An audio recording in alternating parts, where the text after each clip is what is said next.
She had 72 hours to save everything her family had ever built, and exactly one option left that didn't end in blood. Maris Rowan was 26 years old, standing in a hospital corridor that smelled of antiseptic and bad news, watching her father breathe through a machine while loan sharks left voicemails on her phone, describing in specific detail what they planned to do to her brother if the debt wasn't cleared by Friday. The proposal arrived at midnight. 1 year of marriage to Lucien Vescari, the man the city's newspapers refused to photograph, the man prosecutors couldn't indict, the man every criminal organization in the region acknowledged with the kind of silence usually reserved for something that could kill you before you finish speaking his name. She said yes before she finished reading the contract. If you've ever had to make a choice that terrified you more than the thing you were running from, stay with me until the very end, and drop your city in the comments below. I want to see how far this story travels. The voicemail was 43 seconds long.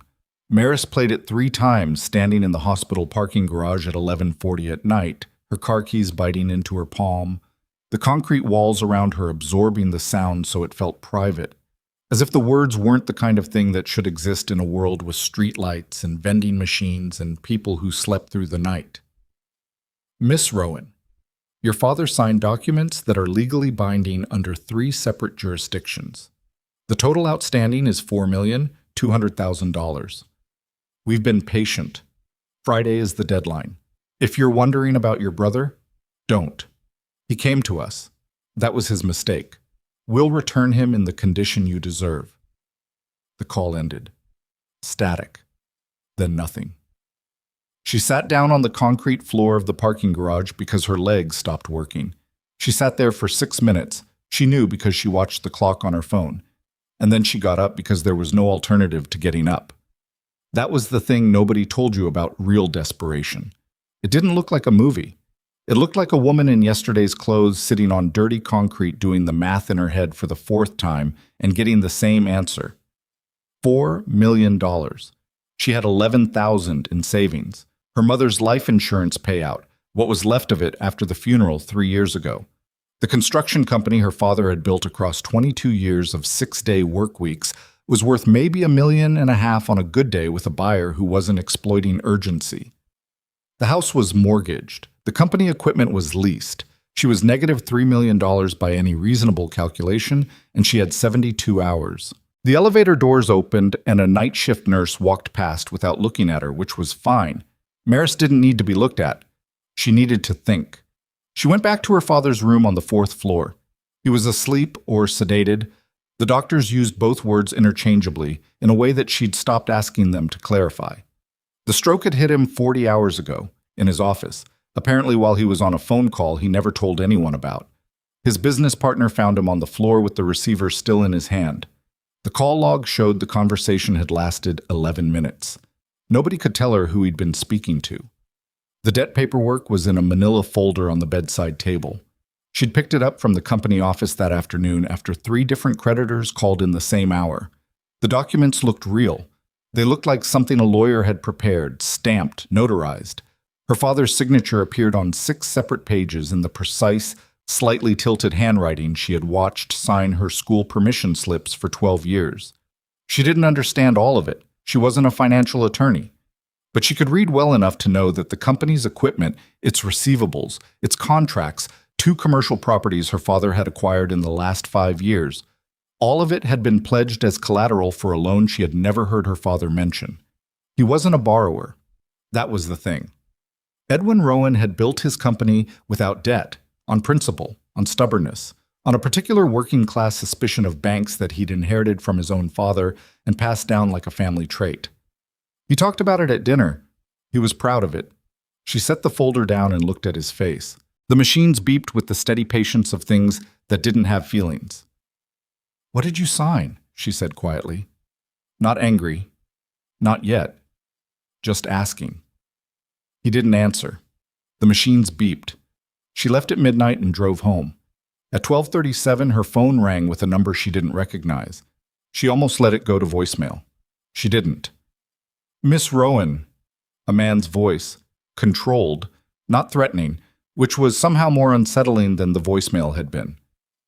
"My name is Harlan Cross. I represent a private client who is prepared to resolve your family's financial situation in its entirety, effective within 24 hours. Maris stood in her kitchen in the dark. Who is your client? He prefers to introduce himself in person. He is requesting a meeting tomorrow evening, 9 o'clock. The address will be sent to this number. And what does he want in return? A pause. Just long enough to mean something. He'll explain that himself. Tell me now, or I'm hanging up. Another pause. He would like to propose a marriage arrangement, 1 year in duration, all terms negotiable in writing before anything is finalized. Maris put her hand flat on the kitchen counter and stared at the refrigerator. The refrigerator had a child's drawing held up by a magnet. Her brother Danny, at age 7, a crayon version of the family in front of a house with a too large son. He was 31 now, and somewhere she couldn't reach him, and the people holding him had used the phrase "in the condition you deserve" with a fluency that made her stomach cold. Tell your client I'll be there, she said. 9 o'clock. She didn't sleep. She sat at the kitchen table until 4 in the morning, going through everything she knew about Lucien Vescari, which was simultaneously a great deal and almost nothing useful. Everyone in the city knew the name. That was the first fact. Not his face, not his history, but the name. The way you knew the names of weather events and power outages, things that happened to other people until they happened to you. The Vescari organization had operated in the city for 40 years across 3 generations. Allegedly, every charge ever brought had dissolved before trial, witnesses recanted, evidence was misplaced, prosecutors transferred to other districts. The newspapers covered him in the passive voice, sources affiliated with organized crime, assets believed to be connected, nothing direct, nothing provable. A man-shaped absence at the center of a very large and very efficient operation. She found 3 photographs, all of them taken from distance or at angles. A tall figure in a dark coat, face turned. The edge of a profile at a charity event. A grainy security camera image that could have been almost anyone. He was estimated to be in his late 30s. That was the sum of what the public record could tell her about what Lucien Vescari looked like. At 4:15, she stopped reading and made coffee and thought about Danny, about his laugh, about the way he still called her Mar, the way he had as a kid when the full word was too long. She thought about her father's hand in the hospital, the skin looser than she remembered, the knuckles mapped with the kind of small scars that came from decades of physical work. At 9 the next evening, she drove to an address in the northern part of the city where the architecture changed, older buildings, heavier stone, the kind of streets that had been important for a long time and knew it. The address resolved to a restaurant that had no signage visible from the street, just a discreet brass number and a door that opened before she knocked. A man in a dark suit, not young, not unkind, with the particular neutral expression of someone professionally trained to reveal nothing, led her through a dining room that was empty except for a single table near the back, set for 2. The restaurant had the quality of a place where decisions were made regularly, the walls absorbing the history of them. Lucien Vescari was already seated. She had prepared herself for something theatrical. Power, when it was real, often performed itself. The expensive watch worn loosely, the posture calibrated to communicate ease. She'd expected something like that. He was lean, dark-haired, with the kind of stillness that wasn't relaxation but its opposite. Someone in constant control of every small movement, the way a very precise person controlled the temperature of their voice. He was watching her cross the room with eyes that were dark and direct and gave away very little. No performance, no theater, just a man at a table who had apparently decided she was worth waiting for. He stood when she reached the table, pulled out the opposite chair without being asked, without making it into a gesture. She sat. He sat. "Miss Rowan," he said. "Mr. Vescari." He poured water from the carafe between them, set a glass in front of her. "You look like you haven't slept." "I haven't." "No point in pretending. Let's not waste each other's time. Your man said marriage. 1 year. I want to know what that actually means." Something shifted in his expression. Not warmth exactly, but a kind of adjustment, the way someone recalibrates when a conversation moves faster than expected. "It means exactly what it sounds like. A legal marriage, publicly acknowledged. You would live in my residence. Be seen with me at public events when necessary. Otherwise, your daily life is your own." And in exchange, your family's debt is eliminated. The men holding your brother release him unharmed tonight. Your father's medical care is covered without limit for as long as necessary. He paused. The construction company survives. Its employees keep their jobs. All of it. Maris looked at him. She was trying to find the place where this made sense for him. The calculation behind it, the leverage he was extracting. Why? Because I want a wife, he said, with the particular flatness of someone stating a fact they've thought through carefully and don't intend to be theatrical about. For specific reasons that relate to how I operate publicly and legally, a year is sufficient. And after the year, clean divorce.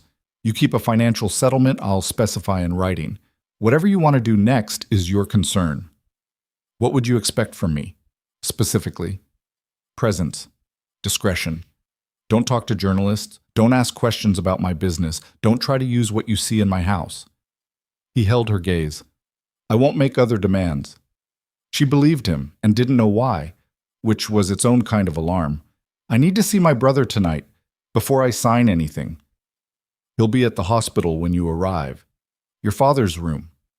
He said it without checking a phone, without hesitation, as if it was already arranged. As if it had been arranged before she walked in.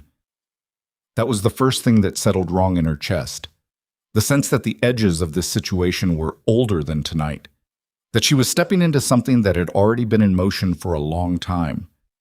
She signed the contract at 11:15. 3 copies, witnessed by Cross, and a woman who appeared from somewhere and said nothing and left again.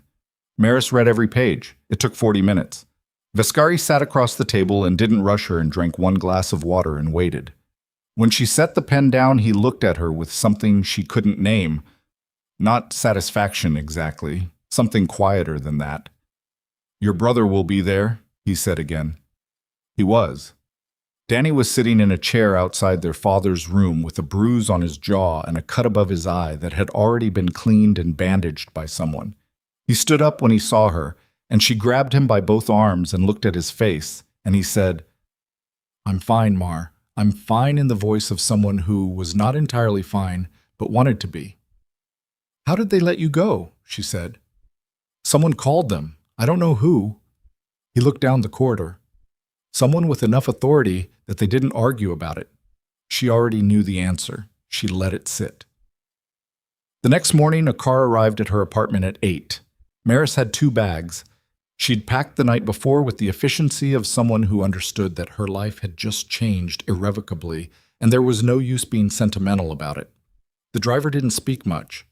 The car was black, newer than anything she'd driven, and the route took her north and then east, and eventually through a gate that opened on a private road lined with old trees. The house was not what she'd imagined. It was large, genuinely large, the kind of scale that declared its own intentions. But it wasn't showy. Dark stone, clean lines, mature gardens that looked maintained rather than decorated. It looked like a place where someone actually lived, which surprised her.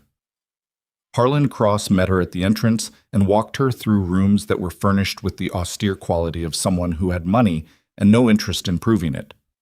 A housekeeper named Vera, a woman in her 60s with the bearing of someone who had seen a great deal and felt no compulsion to discuss any of it, showed her to her rooms on the 2nd floor. A suite, bedroom, sitting room, bathroom larger than her apartment's living room. A window that looked out over a stone terrace, and beyond it, a garden that ran down to a high wall. Lucien was not in the house when she arrived. He didn't appear until the evening, and when he did, it was briefly. Standing in the doorway of the room she was using to read, dressed in the kind of clothes that made her understand he'd come from somewhere that required them and had changed quickly. Comfortable? He asked. Yes. She looked up from the book she wasn't actually reading. Thank you. He nodded, started to leave. Mr. Vescari. He stopped but didn't turn all the way around. What do I call you? A pause. Lucien is fine. Lucien. She said it once, carefully, trying the weight of it. Maris. I know, he said, and left. She stayed awake that night longer than she intended, listening to a house that was quieter than any building she'd lived in. No traffic, no neighbors' televisions, no pipes knocking. just silence and the occasional distant movement that she slowly recognized as the rhythm of a house under security, the soft, methodical sounds of people making sure a perimeter held. She counted 3 passes of someone outside her window before she fell asleep. She started paying attention to the bodyguards on the second day. Not because she was surveilling them, or not only, but because it was impossible not to notice them once you started looking. They didn't wear uniforms. They didn't cluster visibly. But they were there. The man who appeared to be gardening at the eastern wall, but moved with the deliberate attention of someone watching both directions at once. The woman at the gate who checked vehicles with a professional thoroughness that went well beyond a domestic property's normal security. 2 men in a car parked on the private road who changed shifts at 6-hour intervals. On the 3rd morning, she received her first anonymous threat. It arrived in her email. The address was a string of random characters. The message was 3 sentences. You don't know what you've stepped into. Walk away from this marriage while you still have the option.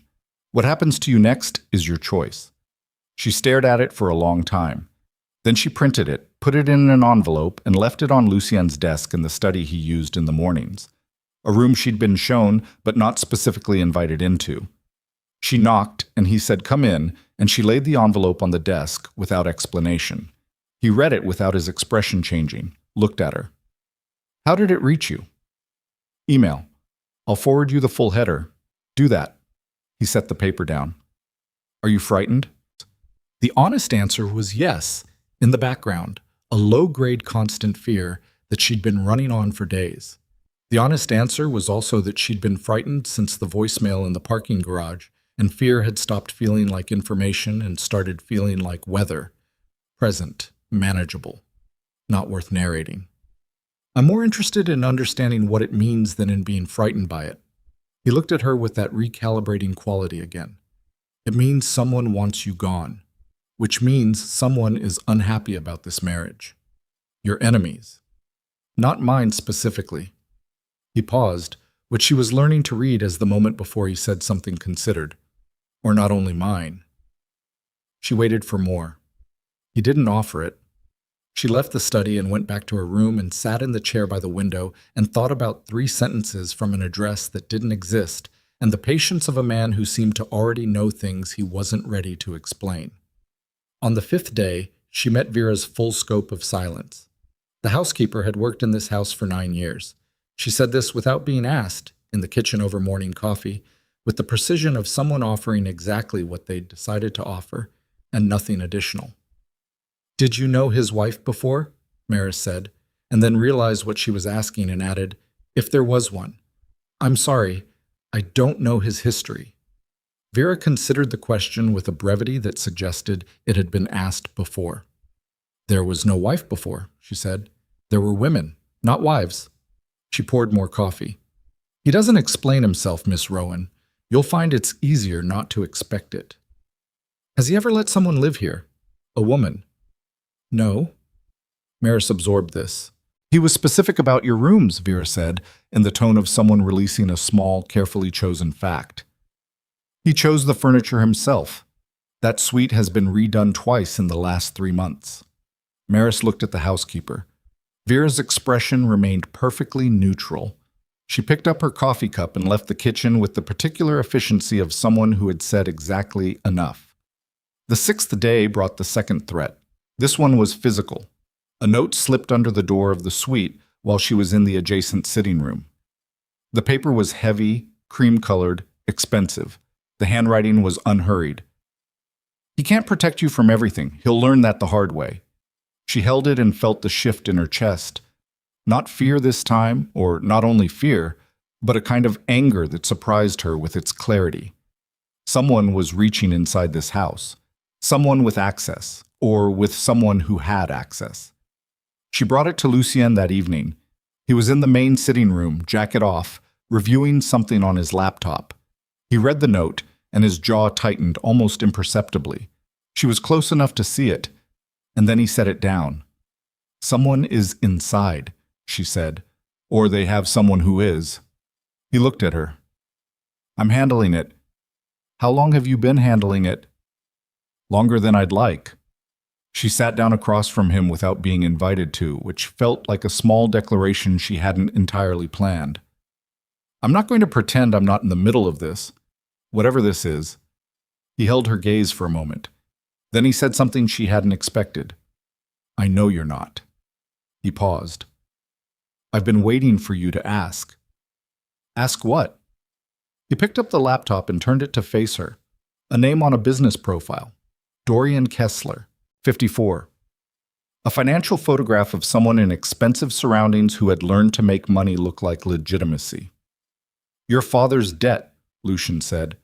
I need you to understand something. Every document in that folder, the signatures, the notarization, the creditor records.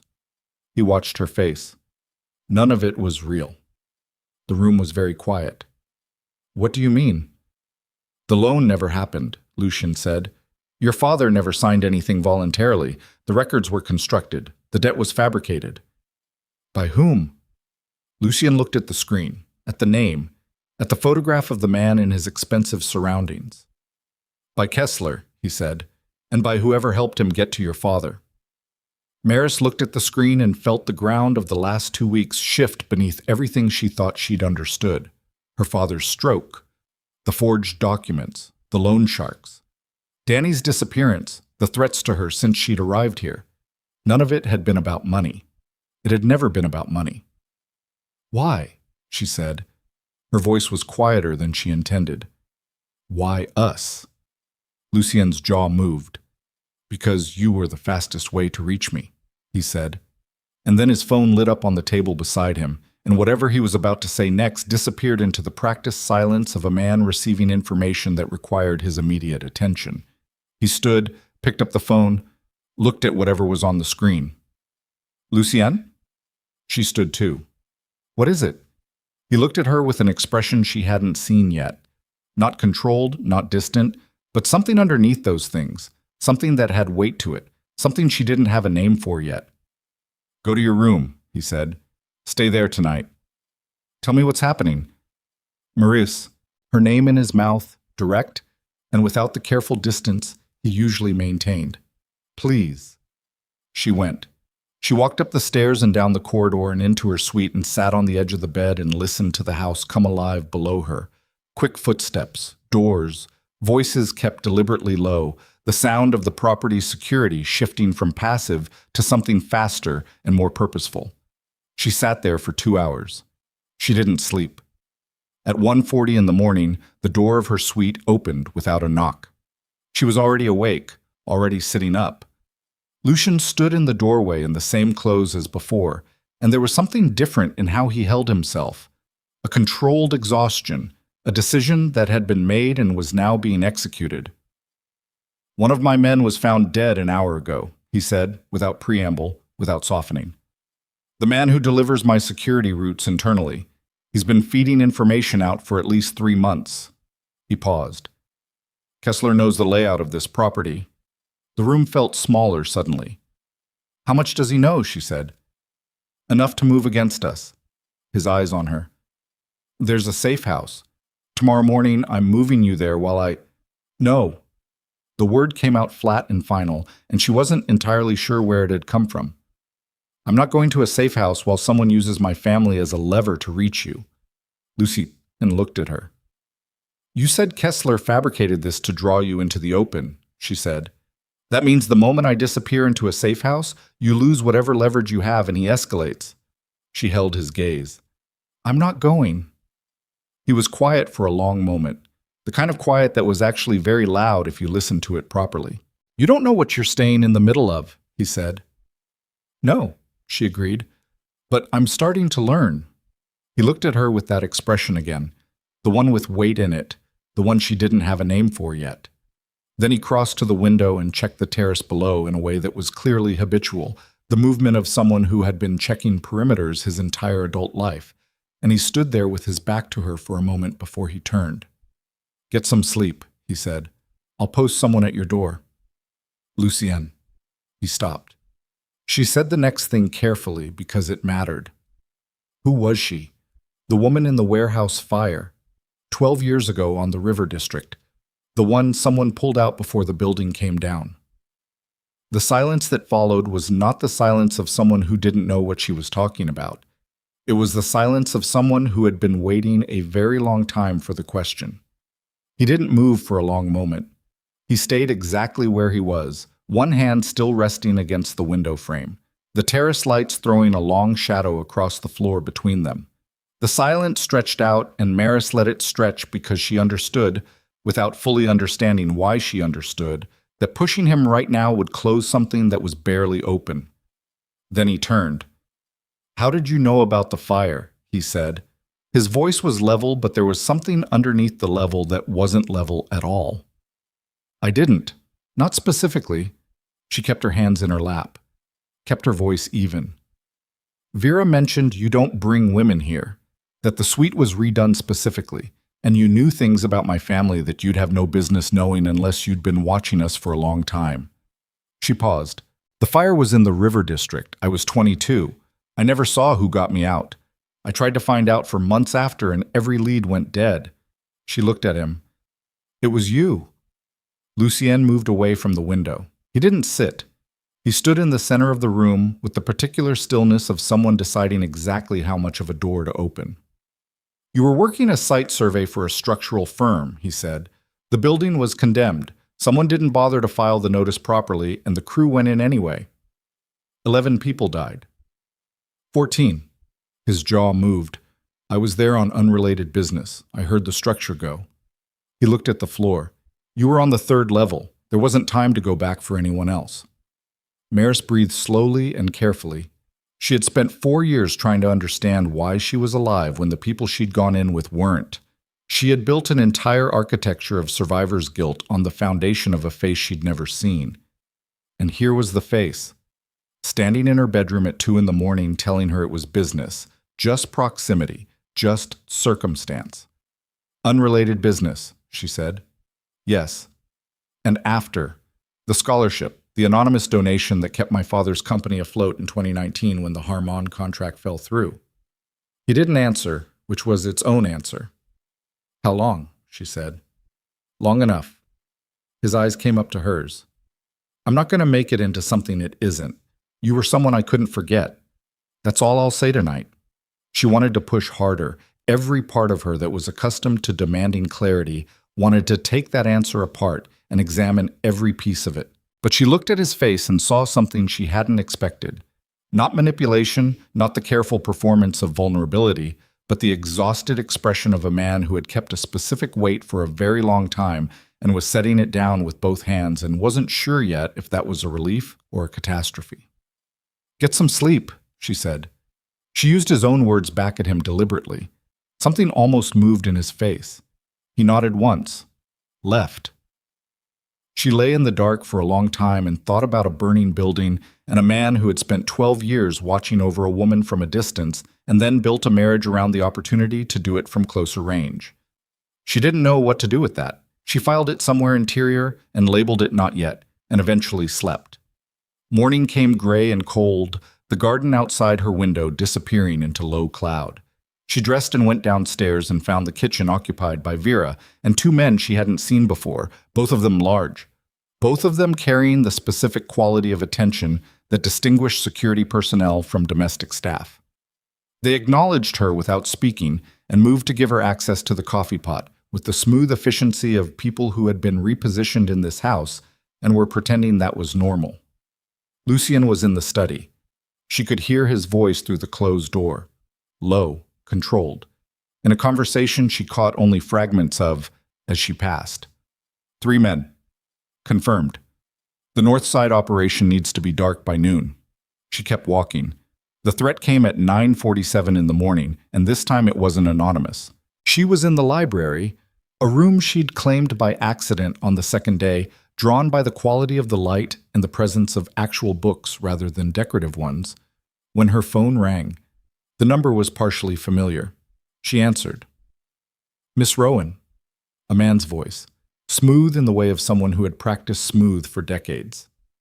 "Or I suppose it's Mrs. Vescari now, though that does seem optimistic given the circumstances." She stood up from the window seat slowly. "Who is this?" Someone who can offer you a considerably safer situation than the one you're currently in. A pause waited with performance. My name is Dorian Kessler, and before you do anything instinctive, I'm not calling to frighten you. I'm calling because I think you're an intelligent woman who has been placed in a position by a man who is using you as a tool, and I believe you deserve to understand that before it's too late. Maris walked to the library door and opened it and looked down the hall. One of the morning's new security personnel was at the end of the corridor. She caught his eye and held up her phone and made a deliberate gesture. His posture changed immediately. He reached for his own phone. She stepped back into the library and pulled the door mostly shut and kept her voice completely neutral. I'm listening. Lucien Vescari is not protecting you, Kessler said. He is using your family's situation, a situation he is more responsible for creating than, to establish a public legal status that complicates my ability to move against him commercially. You are a human legal instrument, Mrs. Vescari, nothing more. And you forged my father's debt paperwork. A small pause. Surprised, maybe, that she was direct. Your father made some unwise decisions over the years that created vulnerabilities. I organized those vulnerabilities into a structure that served my purposes. It's not personal. My father had a stroke. Men in Edwin Rowan's position take on stress. That's not something I controlled. She felt the anger move through her like a current, clean and cold and clarifying. She let it move through and kept her voice level. What do you want? I want you to encourage your husband to agree to a meeting, a private one, without his security apparatus. I want to present him with a business arrangement that benefits both of us and makes this entire conflict unnecessary. His voice was smooth, reasonable, the voice of someone who believed that all things were negotiable because everything he had ever wanted had eventually been negotiable. In exchange, your brother and your father's situation are resolved permanently. The paperwork disappears, the company is clean, and you are free of an arrangement you entered under duress. And if I say no, then the next few weeks become very difficult for everyone involved. He paused. I'm offering you a door, Miss Rowan. I'd take it. She ended the call. She stood in the library for 30 seconds with her hand around the phone and her pulse in her ears. Then she walked directly to the study and opened the door without knocking. Lucien was on his feet already, the man from the corridor having clearly messaged ahead. He looked at her face and something in his own face went very still. Who called? Kessler. She set her phone on the desk between them. He wants a private meeting with you, no security. He says he has a business arrangement. Lucien looked at the phone. His jaw was a hard line. He called you directly. He called me directly. She held his gaze. He said you're using me as a legal instrument, that I'm a tool to complicate his commercial movement against you. That's part of it, Lucien said, not flinching from it. Not all of it. I know. She surprised herself with how certain she sounded. He also said my father created vulnerabilities that he organized. He made it sound like he was just managing existing material. She paused. He believed I didn't know the debt was fabricated, which means he doesn't know what you've already told me. Lucien's eyes moved to her face with a precision that felt like recalculation. You gave him nothing. I gave him nothing. She sat down in the chair across from his desk without waiting to be invited. He's going to try again. He called because he wanted me frightened or bought, and I was neither, and that means his next move will be something with more pressure behind it. Lucien was quiet for a moment. He sat down. The desk between them felt less like a barrier than it usually did. His private army has been moving assets into the city for 6 days, he said. 3 separate shipments through the Port Authority, documented as construction materials. I have people inside the port. The quantities are significant. He's preparing for something large. He's preparing for a war he intends to win before it officially starts. Lucien put his hands flat on the desk. The meeting he wants would not be a meeting. He'd use the location to remove me and blame the result on inter-syndicate conflict. Clean. Deniable. His voice didn't change as he said this, which was somehow more chilling than if it had. He's done it before. There are 3 men in this city who ran independent operations 5 years ago and are now absent from every record because they agreed to private meetings. Maris looked at him. You're not going. Of course not. But he'll escalate when you decline. He'll escalate when I decline. A pause. I need to move faster than his timeline. I've been building a case, financial records, wire transfers, documented bribes to specific officials, enough to take to federal investigators and make it stick. But I need 3 more weeks minimum to assemble the full chain. He's not going to give you 3 weeks. No, Lucien said. He's not. She looked at the phone on the desk between them. The record of a call from a man who had built her family's destruction as casually as a business model, who had used her father's signature and her brother's fear and her own desperation as instruments, not personal, he'd said, just organizing existing vulnerabilities. She thought about the warehouse fire, about 11 years of anonymous scholarships and business bailouts and bodyguards she hadn't known to look for, about a man who had spent more than a decade watching over her from a distance he'd chosen because he didn't know how to close it any other way. Neither of them was uncomplicated. She was clear-eyed enough to hold that. "What do you need?" she said. Lucien looked at her. "I need time." "Then buy it." She stood. "Respond to Kessler. Tell him you need 48 hours to arrange the logistics of a private meeting. Agree in principle. Make him think you're considering it." Lucien watched her. "That's a dangerous game." "It's the game he already started." She picked up her phone. "You have people inside his operation?" "Some." "Then use the 48 hours to move faster on the financial case." She paused at the door. "And tell me what you're not telling me, because I'm in this now whether we both like it or not, and I'm more useful with full information than with half of it." He was quiet for a long moment. Then he said her name. "Maris." She turned. "The captain who was found dead last night," he said. "His name was Gail Moreno. He'd been with me for 9 years. He ate at this table. His daughter was in the seat you're standing next to the week before last."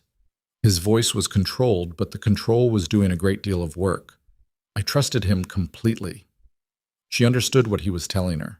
Not just the operational fact of a security breach, the weight of it, the particular exhaustion of discovering that someone you chose had been systematically choosing against you. "I'm sorry, she said, and meant it plainly, without architecture around it. He nodded, just once, looked back at the desk. She left him to it. The 48-hour delay was communicated through Cross to Kessler's representatives by noon. By 2 o'clock, a response arrived. Agreed. Location and time TBD, arranged discreetly. The smoothness of the reply told her everything. He'd expected pushback and had received agreement, and now he was moving his pieces with the confidence of someone who believed the board was already his. She went back to her father's hospital room that afternoon, for the first time since moving into the house. One of Lucien's security team drove her, a woman named Sable, who said very little and moved with the economy of someone who had learned that excess motion was a liability. They took 3 different routes to the hospital, which Maris noted without commenting on. Her father was more alert. He was sitting partially upright when she came in, and the expression on his face when he saw her was the particular relief of a man who has been afraid of something he can't name. She sat beside him and held his hand and didn't immediately say anything difficult. After a while he said, "The debt." "It's handled," she said. "Mar." His voice was still thin from the stroke, but his eyes were clear. "How?" "I married someone." She said it simply because there wasn't a version that was more comfortable. "It's a formal arrangement. It handles everything." He was quiet. His hand tightened slightly on hers. "Who?" She told him. She watched his face when she said the name, the color that moved through it. Not just recognition, but something older than recognition. Something that looked like a man placing a piece in a puzzle and realizing the puzzle was much larger than he'd known. "Edwin." She kept her voice quiet. "Do you know that name?" Not personally." His breathing was deliberate. "There was a man, years ago, when the Harmon contract collapsed, and I thought we'd lose everything." He paused. "There was a line of credit that appeared from nowhere, from a holding company I couldn't trace. I told myself it was a bank error, a mistaken deposit." He looked at his hands. "I knew it wasn't. 12 years. She thought about 12 years of anonymous interventions and said nothing. "Is he—" Her father started. Stopped. Tried again. "Is he treating you right?" "Yes," she said. And it was true in the specific ways that mattered in this moment. Her father closed his eyes, opened them. "I'm sorry, Mar. The documents, I don't remember signing them. I've been trying to remember and I can't." "You didn't sign them voluntarily." She kept her voice steady. "They were forged. Someone fabricated the debt entirely." He stared at her. "Why?" "To reach Lucien through us." She paused. "We were the fastest route." Edwin Rowan looked at his daughter with the expression of a man who had built everything from the ground up and was learning that the ground had been selected for him before he started building. It was a particular kind of devastation. She didn't try to make it smaller. She drove back in the dark. Sable took the long route again.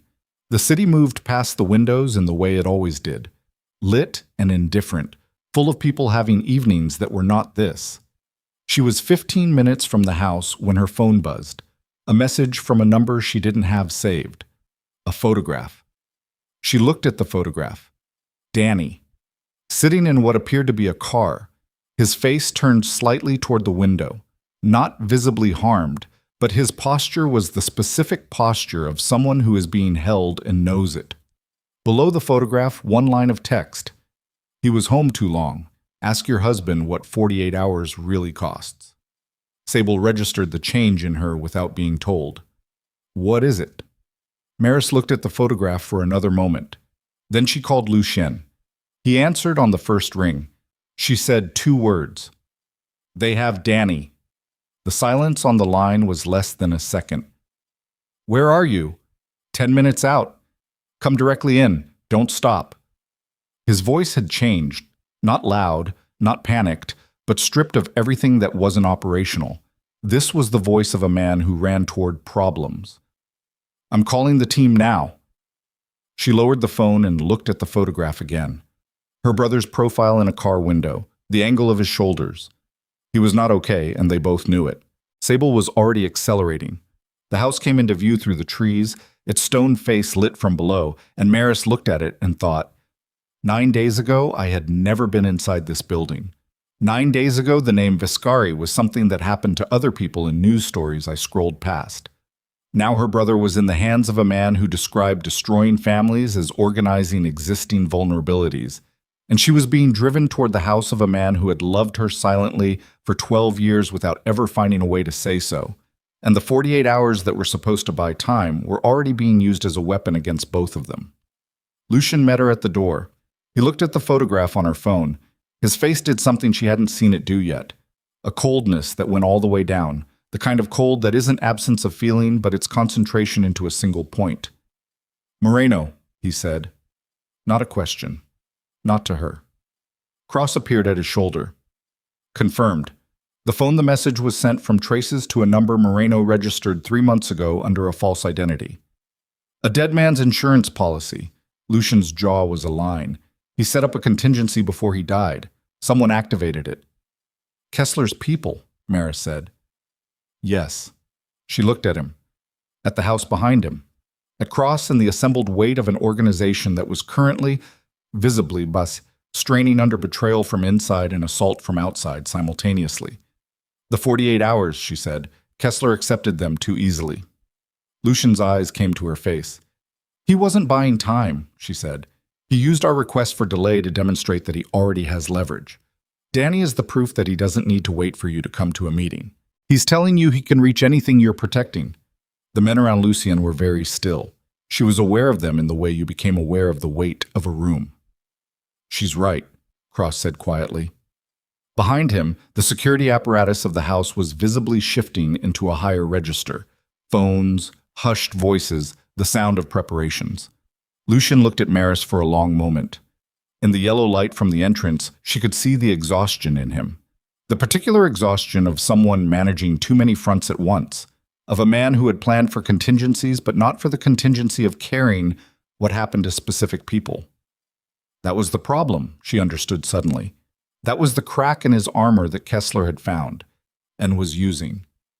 Lucien Vescari had been invulnerable for a long time because nothing he cared about was reachable.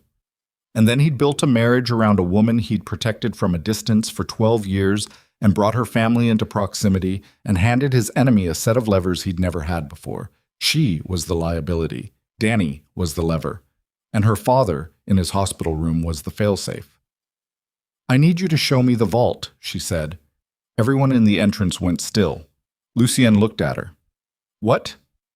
"The financial records. The case you've been building." She held his gaze. "You said 3 more weeks. We don't have 3 weeks. We have hours before Kessler decides the 48-hour window is over and starts making statements with my brother." She didn't look away. "Show me what you have. All of it. Because I need to understand what we're actually working with before we decide what to do next." Lucien held her gaze for a long time.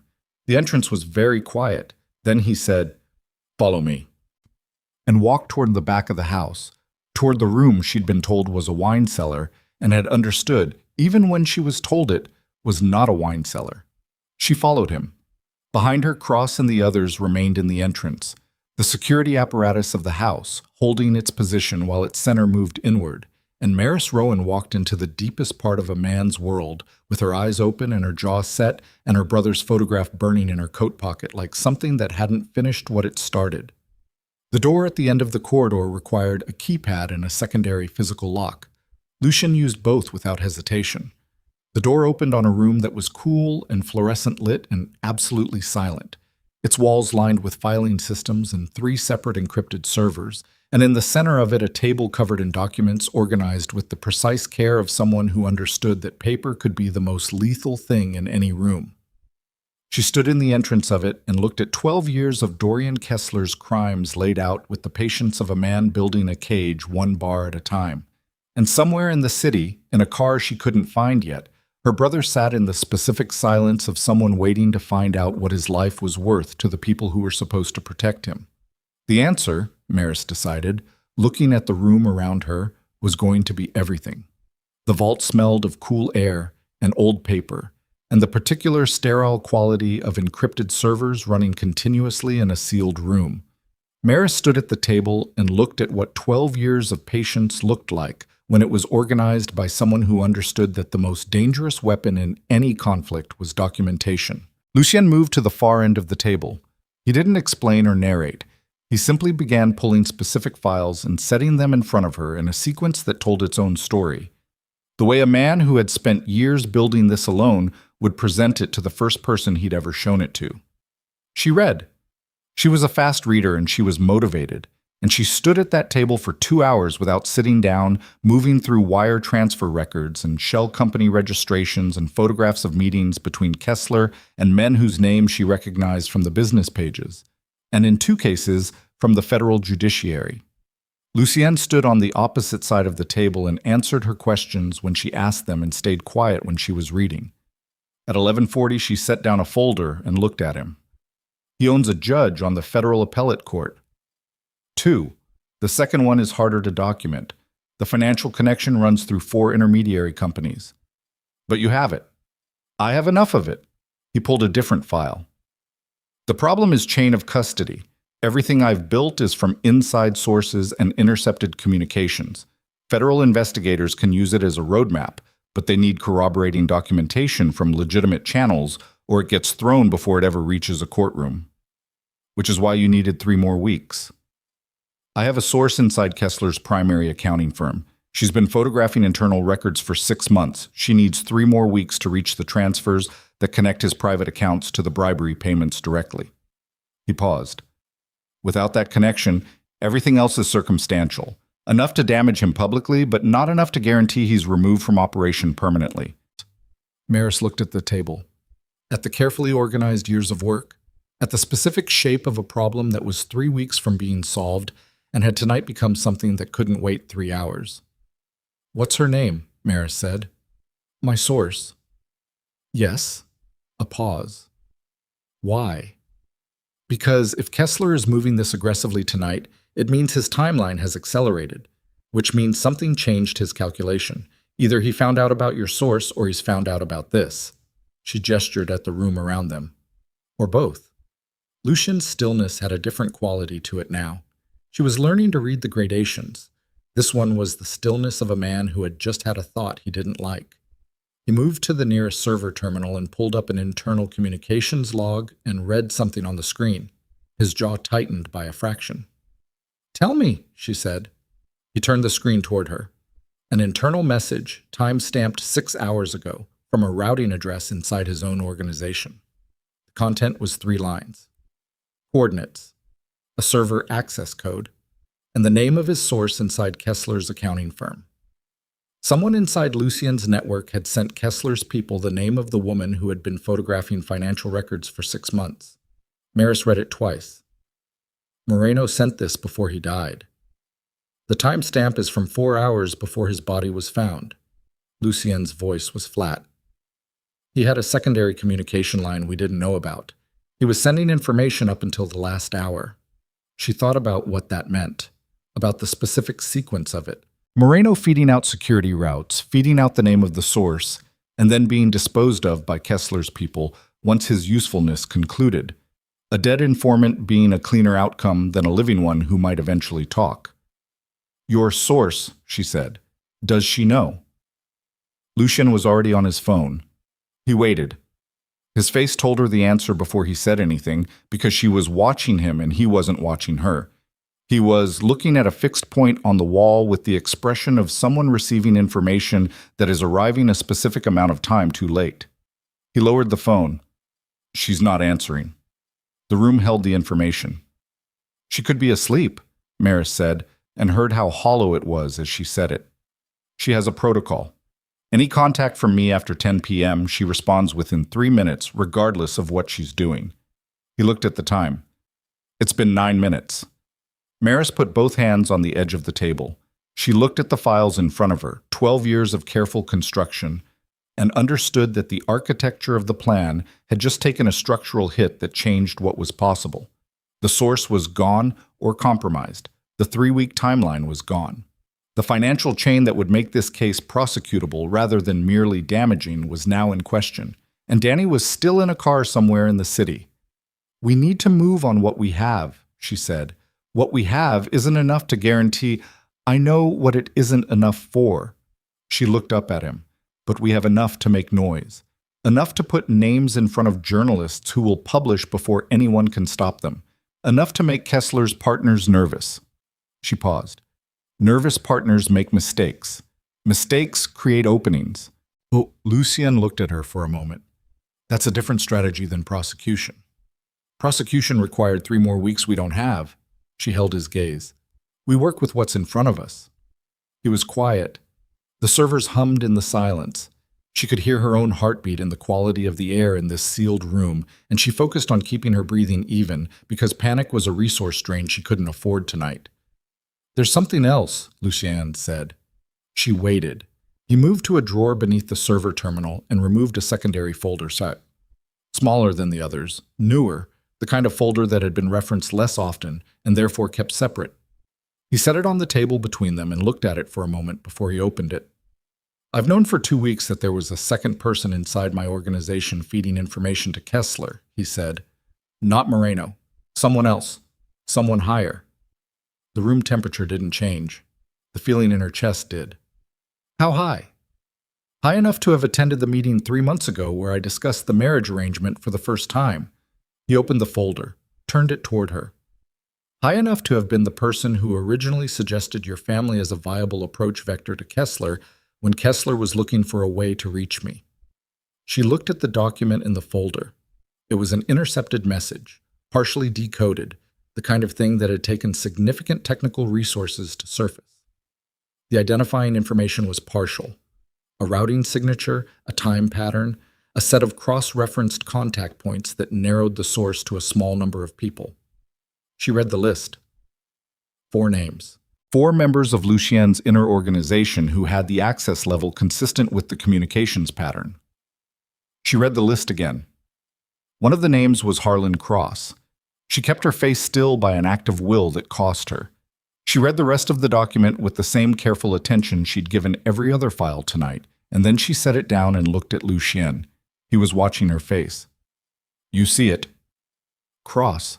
She said the name quietly. The pattern narrows to him or to one other person with significantly less access to the relevant meetings. His jaw was a line. I've been trying to confirm it for 2 weeks. I don't have confirmation. But you believe it? A pause. I believe the mathematics of it points there.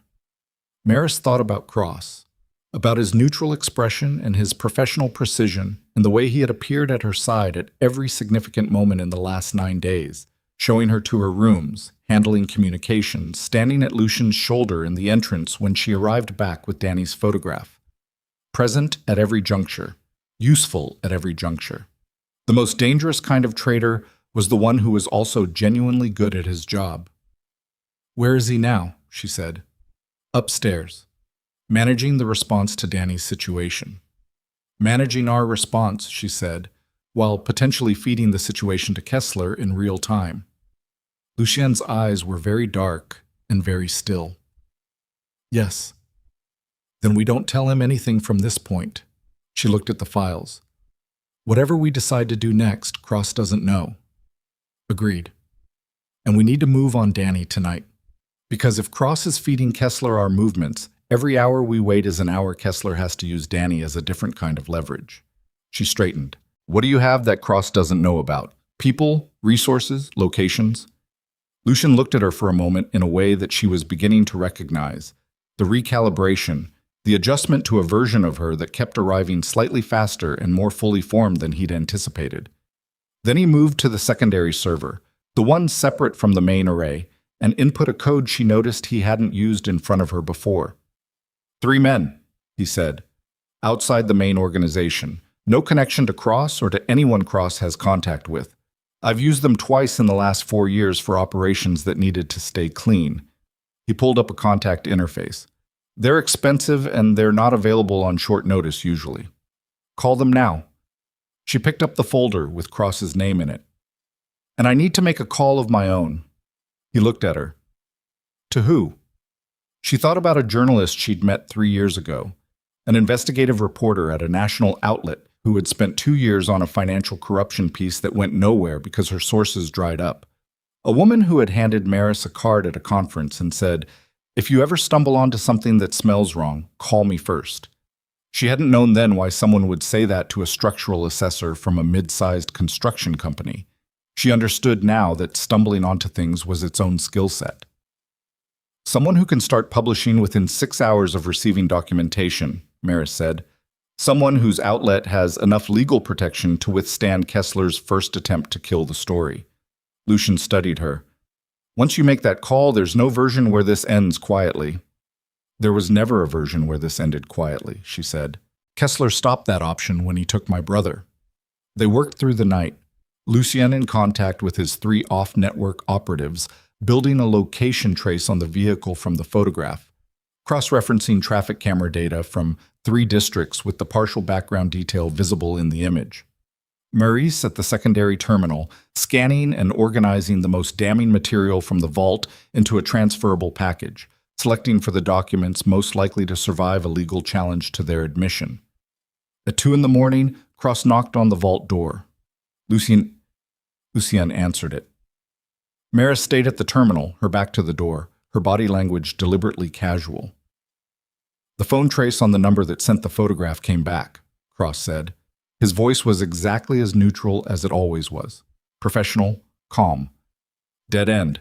Burner, activated and disposed. Expected, Lucien said. Keep running the traffic camera analysis on the north side grid. I've got 2 men on it. A pause. You should sleep for a few hours. You'll need... I'm fine. Another pause, slightly longer. Maris should rest. She's managing. Lucien's voice closed the subject. Keep the traffic analysis running. Come back to me when you have something real.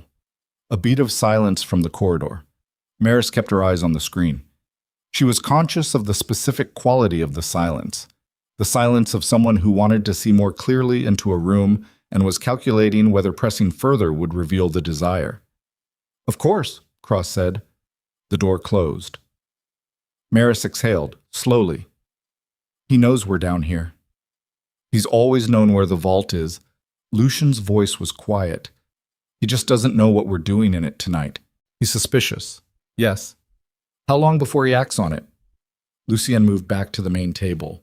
If he's reporting our movements in real time, maybe an hour, maybe less. She looked at the terminal. The document package was 70% assembled. I need 40 minutes. You have 30. He picked up his own phone. I'm moving the timeline on extraction. We need Danny out before Kessler decides the 48-hour window is actively hostile. She worked. She moved through the files with the focus of someone who understood that the quality of what she selected in the next 30 minutes was the actual fulcrum of everything that followed. Not the extraction, not the confrontation. This, the paper, the chain of evidence, the documentation that transformed a private war between a financier and a criminal organization into something a public institution could act on. At 2:47 in the morning, her phone buzzed. Not Lucien's. Hers. A message from a number she didn't recognize. She almost ignored it. She read it. Second floor east corridor. Come alone. You have 5 minutes before this becomes irretrievable. She stared at the message. Then she looked at Lucien, who was on his phone across the room with his back partially toward her. She looked at the message again. Come alone. Every reasonable instinct told her to show it to Lucien immediately. Every reasonable instinct had been the right call for the last 9 days. She picked up the phone and crossed the room and held the screen in front of him. He read it. His expression went very still. He looked at her. Don't. Someone in this house just reached out to me specifically and not to you, she said quietly. That means they want to tell me something they can't tell you, which means it's probably something about you. Or it's Kessler's people using the network they already have inside. If it were Kessler's people, they wouldn't need 5 minutes in the East Corridor. She held his gaze. They'd just move. She paused. I'm going. You're going to watch the camera feed from that corridor, and if anything moves toward me that isn't me walking alone, you come immediately. He looked at her for a long moment. The expression on his face was the one with weight in it, the one she still didn't entirely have a name for but was beginning to understand was what Lucien Vescari looked like when he was afraid of something specific. 2 minutes, he said. If you're not on the camera feed within 2 minutes, I will be. She left the vault. The house at 3 in the morning was its own version of silence. The security presence reduced to its skeleton, the lights in the corridors on their lowest setting, everything carrying the particular quality of a place that was waiting. She went up the stairs and along the main corridor and turned right into the east wing, which she hadn't used much, which had rooms that functioned as overflow offices and storage. The east corridor was empty. She walked its length slowly. The cameras were visible at each end. She was aware of Lucien watching. At the midpoint of the corridor, a door on the left was open by a few inches, a line of light coming from inside. She pushed it open. The room was a small office, shelved, a desk with a lamp on it. Sitting in the chair behind the desk, looking like she had aged 10 years in the past week, was a woman in her mid-50s whom Maris had not seen before. Dark coat, reading glasses pushed up into graying hair, the hands of someone who spent their working life holding a pen. Mrs. Vescari, the woman said, my name is Nell Fraser. I was Harlan Cross's predecessor in this organization, 12 years ago, before I retired. Maris stood in the doorway. How did you get in this house? I have a key. I've had it for 12 years. Lucien gave it to me when I left. He said it was for emergencies. Her eyes were tired and direct. This qualifies. She gestured at the chair across the desk. Please sit down. Maris sat. Harlan Cross is my nephew, Nell Fraser said. I recruited him into this organization 7 years ago because Lucien needed someone he could trust at that level, and I vouched for him personally. She paused. I am here tonight because 3 days ago I learned that my nephew has been working for Dorian Kessler for 14 months, and I have been trying to decide what to do about that fact ever since. The lamp on the desk made a small, steady light. Maris could hear her own breathing. You have proof, Maris said. I have the communication logs he thought he'd deleted from a secondary device he kept at my house. Left there 8 months ago for storage and apparently forgotten. She put a small drive on the desk between them. Everything, including the conversation in which he suggested to Kessler that your family could be used to reach Lucien, including the conversation in which he confirmed the vault's location to Kessler's technical team. She paused. including a conversation from 4 hours ago in which he confirmed that Lucien is assembling a document package and suggested that Kessler accelerate the timeline on your brother. The room compressed slightly.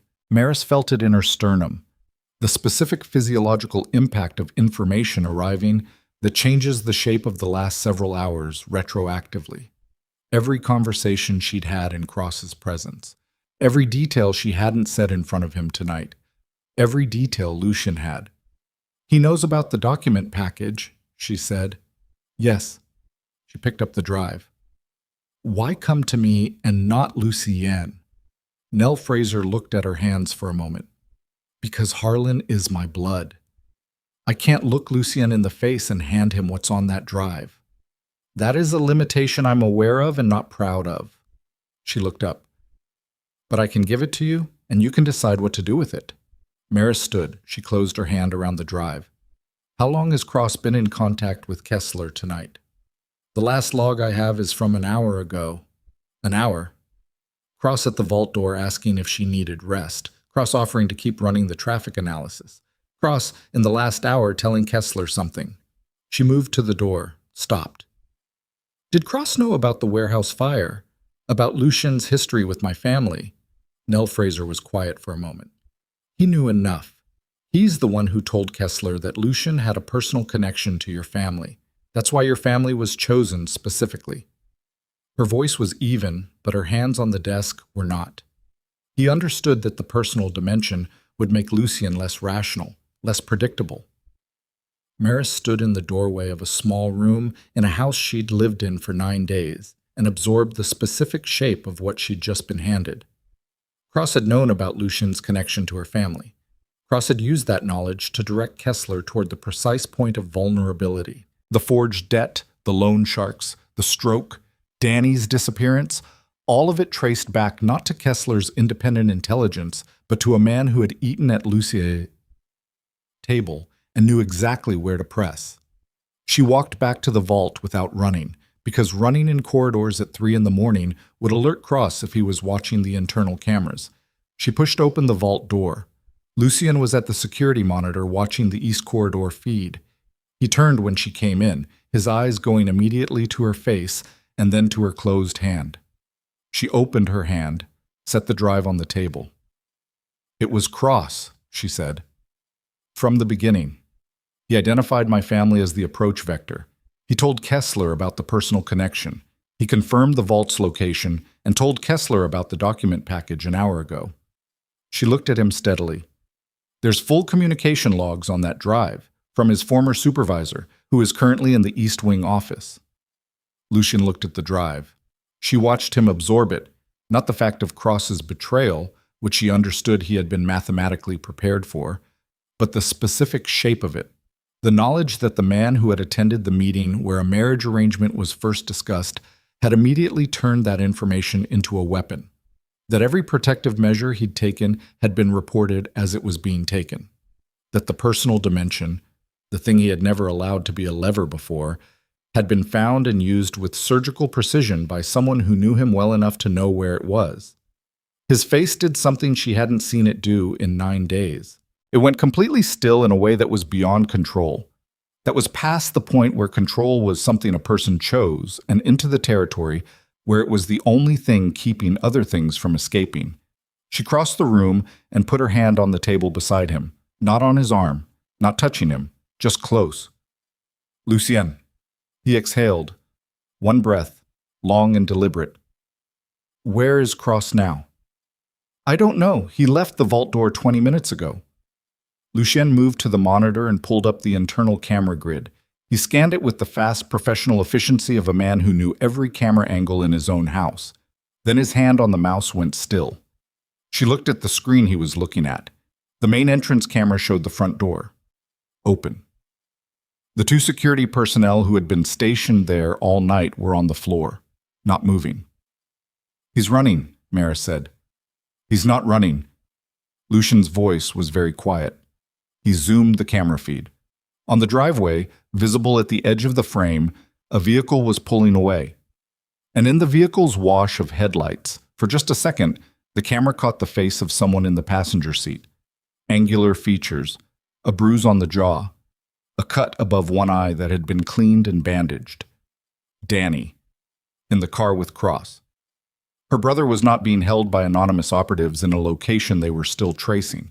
He was being held by Harlan Cross, who had been inside this house an hour ago, standing at the vault door asking if she needed rest, and who was now leaving through the front entrance with Danny as collateral. Lucien was already on the phone. She heard him give 2 words to whoever answered: sharp, precise, operational. And then he was moving, pulling a jacket from the rack by the door, with the efficiency of someone who had rehearsed exactly this kind of departure without knowing it was this specific situation he was rehearsing for. She followed him without being asked. He didn't tell her to stay. She understood that was its own answer about how much had changed in 9 days. They moved through the house and out through a side entrance that came out near the garage complex, where one of the 3 off-network operatives was already pulling a vehicle forward, a dark SUV, unremarkable, nothing that announced itself. The operative was a compact woman with close-cropped hair who looked at Maris without surprise and said nothing. Lucien got in the passenger seat. Maris got in the back. The operative pulled out before the door was fully closed. "The traffic camera trace gave us a likely corridor," Lucien said, looking at his phone. "Northeast grid, 3 possible endpoints given Cross's known contacts in the city." He looked at the operative. "Start with the warehouse district on Calder. If he's meeting Kessler's people directly, he'll want somewhere without residential proximity." The city at 3:30 in the morning was sparse and orange-lit and indifferent. The SUV moved through it at a pace that was fast enough to matter and careful enough not to attract attention. Maris sat in the back and held the small drive in her hand and thought about a series of conversations she'd had with Cross over 9 days. His professional manner, his helpfulness, his particular skill at being present without appearing to manage. The best lies were the ones that didn't feel like anything at all. Her phone buzzed. Unknown number. She answered. "Mrs. Vescari." A voice she recognized now. Kessler. "I understand the evening has become eventful." She looked at the back of Lucien's head in the front seat. He had heard. He turned part way, and she held the phone so he could hear. "Where is my brother?" she said. "Safe," Kessler said. "For the moment. Your brother is an innocent in this. I want you to understand that. My issue is not with the Rowan family. Your issue is with my husband. My issue is with an arrangement that has become untenable." His voice was smooth and reasonable, and she hated the specific quality of it, the voice of a man for whom all things were quantifiable. "I'm prepared to release your brother tonight, unharmed, in exchange for a simple agreement. The document package your husband has been assembling is handed to me rather than to any investigative body. And Lucien Vescari agrees to a conversation, a real one, no security theater, where we discuss the terms of his organization's future relationship with mine. And if we decline, then I'm afraid your brother's situation becomes more complicated before morning." A pause. "And the 2 members of your husband's security team currently on the floor of his entrance hall are going to need medical attention he may not have time to arrange." The operative was driving. The city moved. Lucien's face in the front seat was a profile she was learning like a geography, the specific angles of it in the city's passing light. "I need 20 minutes, Maris said. You have 15. She ended the call. The SUV was quiet. "He wants the documents," she said. "I heard." "He thinks that's still the leverage." She looked at the drive in her hand. "He doesn't know what's on this. He doesn't know we have Cross's full communication history with him. He thinks the vault documents are the only thing in play." Lucien turned fully in the seat, his eyes on her in the moving dark. "If we publish tonight," she said, "before his 15 minutes is up, the financial records we have, Cross's communications directly to Kessler, the chain of the fabricated debt. We take the documents off the table as leverage because they're already public. He can't use them as a bargaining chip if every journalist in the country already has them." "Danny is still with Cross." "Yes." She held his gaze. "Which is why we need the traffic camera trace to find that warehouse in the next 12 minutes. Lucien looked at her, at the drive, at her face in the dark of the moving vehicle. "The financial case won't be complete," he said. "Without the accounting firm source, we can't guarantee prosecution. We can guarantee exposure." She held his gaze. And exposure changes the game even if it doesn't end it cleanly. His partners start calculating their own survival. People who were loyal because he was untouchable start looking for exits. She paused. We don't need to destroy him tonight. We need to make him too visible to use my brother as a chess piece. Lucien was quiet. Outside, the city gave way to the darker geometry of the warehouse district, the streets widening and emptying into industrial silence. Make the call, he said. She was already pulling up the journalist's number when the operative said, quietly and without alarm, Calder Street, third building on the left. 2 vehicles, lights off. Maris looked up. Through the windshield, in the dark of a warehouse district at 3:45 in the morning, she could see exactly what the operative saw. 2 dark vehicles parked with the specific stillness of vehicles that had arrived recently and turned everything off to avoid notice. And standing outside the nearer vehicle, visible in the ambient light, Harlan Cross. And beside him, hands not visibly restrained but posture carrying the specific tension of someone who understood their options were currently limited, her brother. The SUV stopped at the end of the block, 3 of them in the vehicle. Cross and at least 2 others visible by the warehouse, Danny between them. 15 minutes on Kessler's clock, now closer to 12. The document package on the drive in her hand, the journalist's number on her phone. Lucien's hand on the door handle. She grabbed his arm. He stopped. She looked at him in the dark of the vehicle and said the thing she hadn't expected to say but understood, in the specific clarity of this moment, was true. Don't go out there alone. He looked at her hand on his arm, at her face. I'm not asking you to wait, she said. I'm asking you to let me do something first. She held up the phone. Give me 90 seconds. He held her gaze. Then he took his hand off the door handle and said nothing. She called the journalist. The phone rang twice. A woman's voice, awake and alert in the way of people who had learned to answer calls from unknown numbers at any hour because that was when the real ones came. Maris Rowan, Maris said. You gave me your card 3 years ago. You said call first. A pause. I remember. I'm sending you a file in the next 60 seconds. Financial records, wire transfers, bribery documentation, and a complete set of internal communications proving fabrication of debt records and a coordinated conspiracy against a private citizen. She kept her voice level. I need you to confirm receipt, and I need you to begin the publication process immediately. Not tomorrow, tonight. Silence on the line. The kind of silence that was actually the sound of someone calculating the weight of what they'd just been handed. How solid is it? Solid enough for your legal team to work with. The chain is documented. The communications are direct. Send it. Maris transferred the file from the drive through her phone. Watched the send confirmation appear. Sent. I have it. Keyboard sounds. Give me a name to call when we're ready to publish. Call this number. Maris looked at Lucien. We'll be available. She ended the call. Looked at the warehouse through the windshield. Danny still visible, Cross still present. The specific frozen tableau of a situation that was 12 minutes from Kessler's deadline and about to become something none of them had planned for. Now, she said. Lucien opened the door.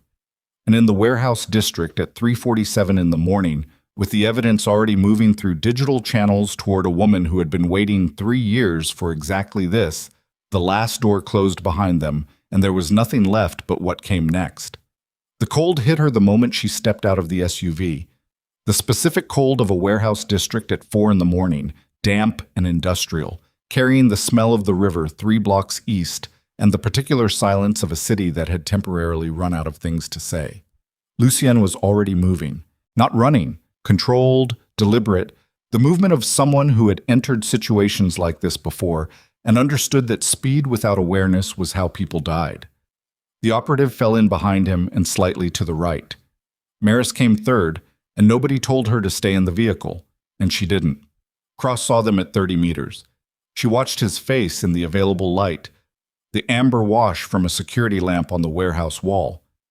And she saw the precise moment he understood that something had gone wrong with his timeline. His hand moved toward his jacket. Don't.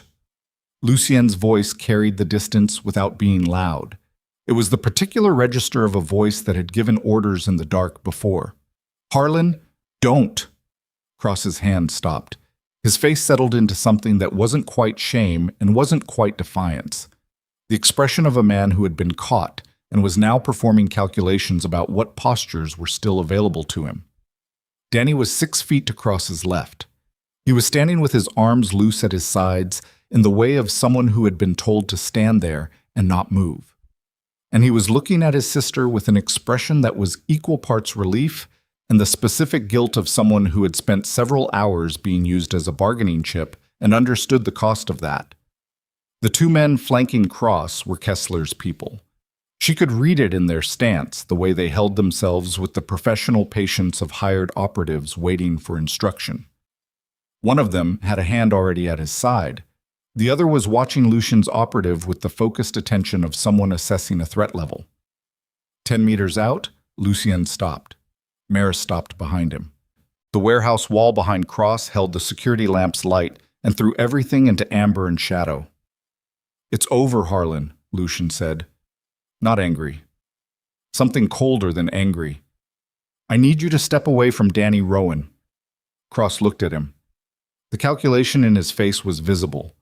She could practically see him running the variables, the same professional assessment she'd watched him apply to every situation for 9 days. "You're out here with 3 people," Cross said. "Kessler has 12 men at the other end of this block." "I know," Lucien said. "Then you know this isn't a position you can win from." "I know that too." Lucien's voice was even. "Step away from him anyway." Cross's jaw moved.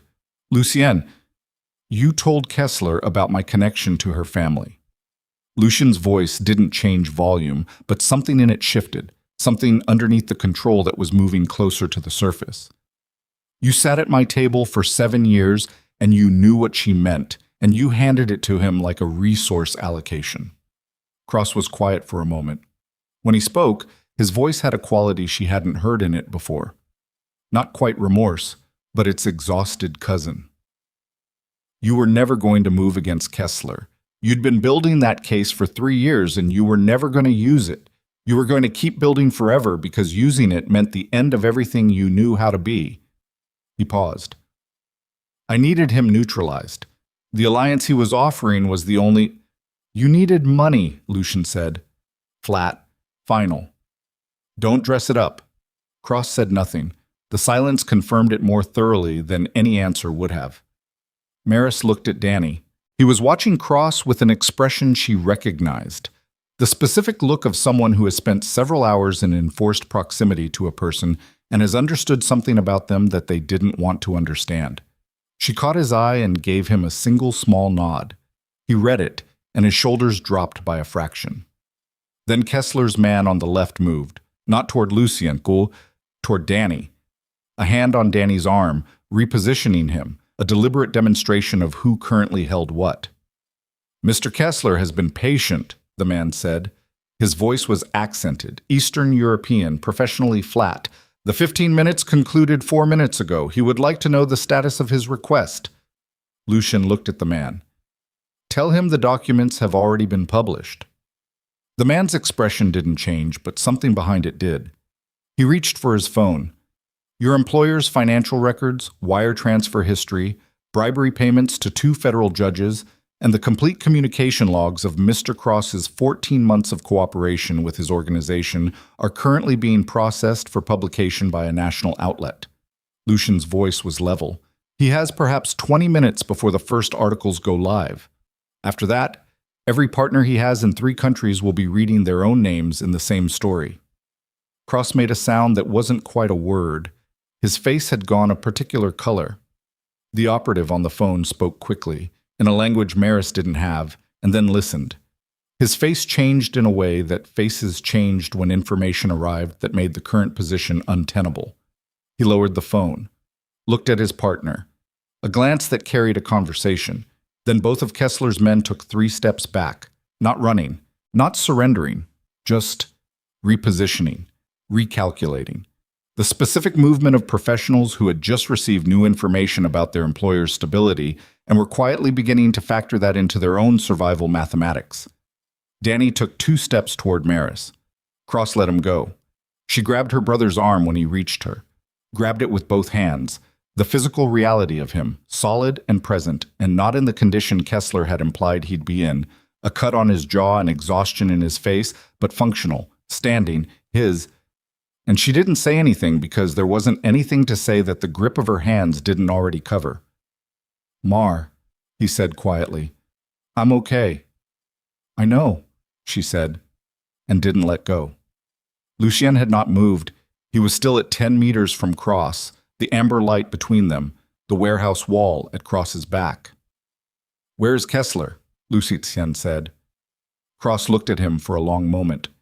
The calculation in his face had resolved into something simpler and more tired. "The gala, tomorrow night. He moved the timeline up when I confirmed you were assembling the package." He paused. He was planning to use the event as the moment. Public, broadcast. Make it look like a syndicate war so the political fallout lands on the organizations and not on him. Maris felt the information land in her chest. The gala. She'd seen it on a calendar in the study, a charity event that half the city's legitimate establishment attended annually. Lucien had been scheduled to attend. She had been scheduled to attend beside him, broadcast live. "He's already positioned people inside," Cross said. "Security staff, catering, 2 in the event management company. They've been in place for a week." He looked at the ground. "I gave him the confirmation that you'd be there 2 days ago." He didn't look up. "I'm sorry. That's inadequate and I know it." Lucien looked at him for a long time. His face was doing the thing it did when feeling was being held under pressure, so extreme that the surface became absolutely still. "Get out of this city," he said finally. "Tonight. Don't come back." Cross looked up. Something moved in his face. Surprise, or its ghost. "That's all. That's all I'm going to say to you tonight." Lucien turned away. "Move, Harlan, before I change my mind." Cross moved. He walked past the warehouse and into the dark of the district at a pace that was just short of the pace of someone who understood they had been given something they hadn't earned. Maris watched him go. She felt Danny's arm under her hands, and she let herself feel the specific relief of that for 3 more seconds, and then she filed it with the other things that were going to have to wait. The operative was already on her phone. Quiet, efficient, calling in the information about the gala with the calm of someone who understood that the next 12 hours had just acquired a shape that required immediate preparation. Lucien came back to where Maris was standing with Danny. He looked at her brother first, a quick, assessing look that was professional but not unkind. "Are you hurt?" Danny shook his head. "No, knocked around a little. Nothing that matters." He looked at Lucien with the expression of someone who had spent several hours being held by people connected to this man and was now standing in front of him at 4 a.m. and didn't know the precise vocabulary for that situation. "Thank you," he said, which was inadequate, and which he clearly knew was inadequate, and which was also clearly all he had. Lucien nodded once, looked at Maris. "We need to move." "The gala is tomorrow evening," she said, "which means we have 16 hours. She looked at him, at the amber light and the warehouse wall and the empty space where Cross had been standing. "We can't not go." "No." His jaw was set. "We can't. If we don't appear, he wins by default. The story breaks, but he disappears into whatever structure he has prepared, and we spend the next 2 years waiting for the next approach." She held his gaze. "We have to be there." "I know." He looked at her for a moment. "I know that, Maris." They drove back through the city in the specific silence of people who had survived one thing and were already inside the next. Danny sat beside her in the back seat. He fell asleep 20 minutes in, his head against the window, with the specific totality of someone whose nervous system had been running at maximum capacity for too many hours and had simply concluded. She watched his face in the passing streetlights and thought about the crayon drawing on her refrigerator and the voicemail in the parking garage and 72 hours that had turned into 9 days and something she hadn't had words for yet. Lucien sat in the front and didn't sleep. She could see the back of his head and the particular set of his shoulders. Not tense, but concentrated, the way a landscape concentrates before a weather event. Processing, planning, running the variables on a situation that had shifted significantly in the last 2 hours. At the house, Vera met them in the entrance without apparent surprise. Either she'd been warned, or she was simply someone who had learned not to be surprised by the hours people kept in this building. She looked at Danny with the practiced assessment of someone who had managed difficult situations and said, "Second guest room. I'll bring food." Danny, half awake and guided, disappeared up the stairs. Maris and Lucien went back to the vault. The next 6 hours were the most concentrated work she had done in her adult life. The document package had been sent. The journalist confirmed receipt and began the publication timeline, walking Maris through what her legal team needed, what the first articles would cover, what the sequencing would look like. Maris stayed on the phone and on the secondary terminal alternately, providing clarifying details, filling gaps, sourcing the documentation that tied each claim to its evidentiary basis. Lucien simultaneously rebuilt the security plan for the gala from the ground up, working with the 2 remaining off-network operatives and a woman he called at 5 in the morning who arrived at 7 and whose connection to any official institution Maris deliberately didn't ask about. Maps of the venue, staff lists, entry points, the known positions of Kessler's embedded people based on Cross's information. They worked in the same room for 6 hours and spoke in the shorthand of people who had been sharing information at high velocity for hours and had stopped wasting words on complete sentences. She would surface a question about documentation. He would answer. He would surface a tactical problem. She would note it. They passed information back and forth across the table with the efficiency of a system that had found its rhythm. At 7:40 in the morning, the journalist called. "First article is live." Maris put the call on speaker. Lucien stopped what he was doing. The journalist read the headline. The subhead.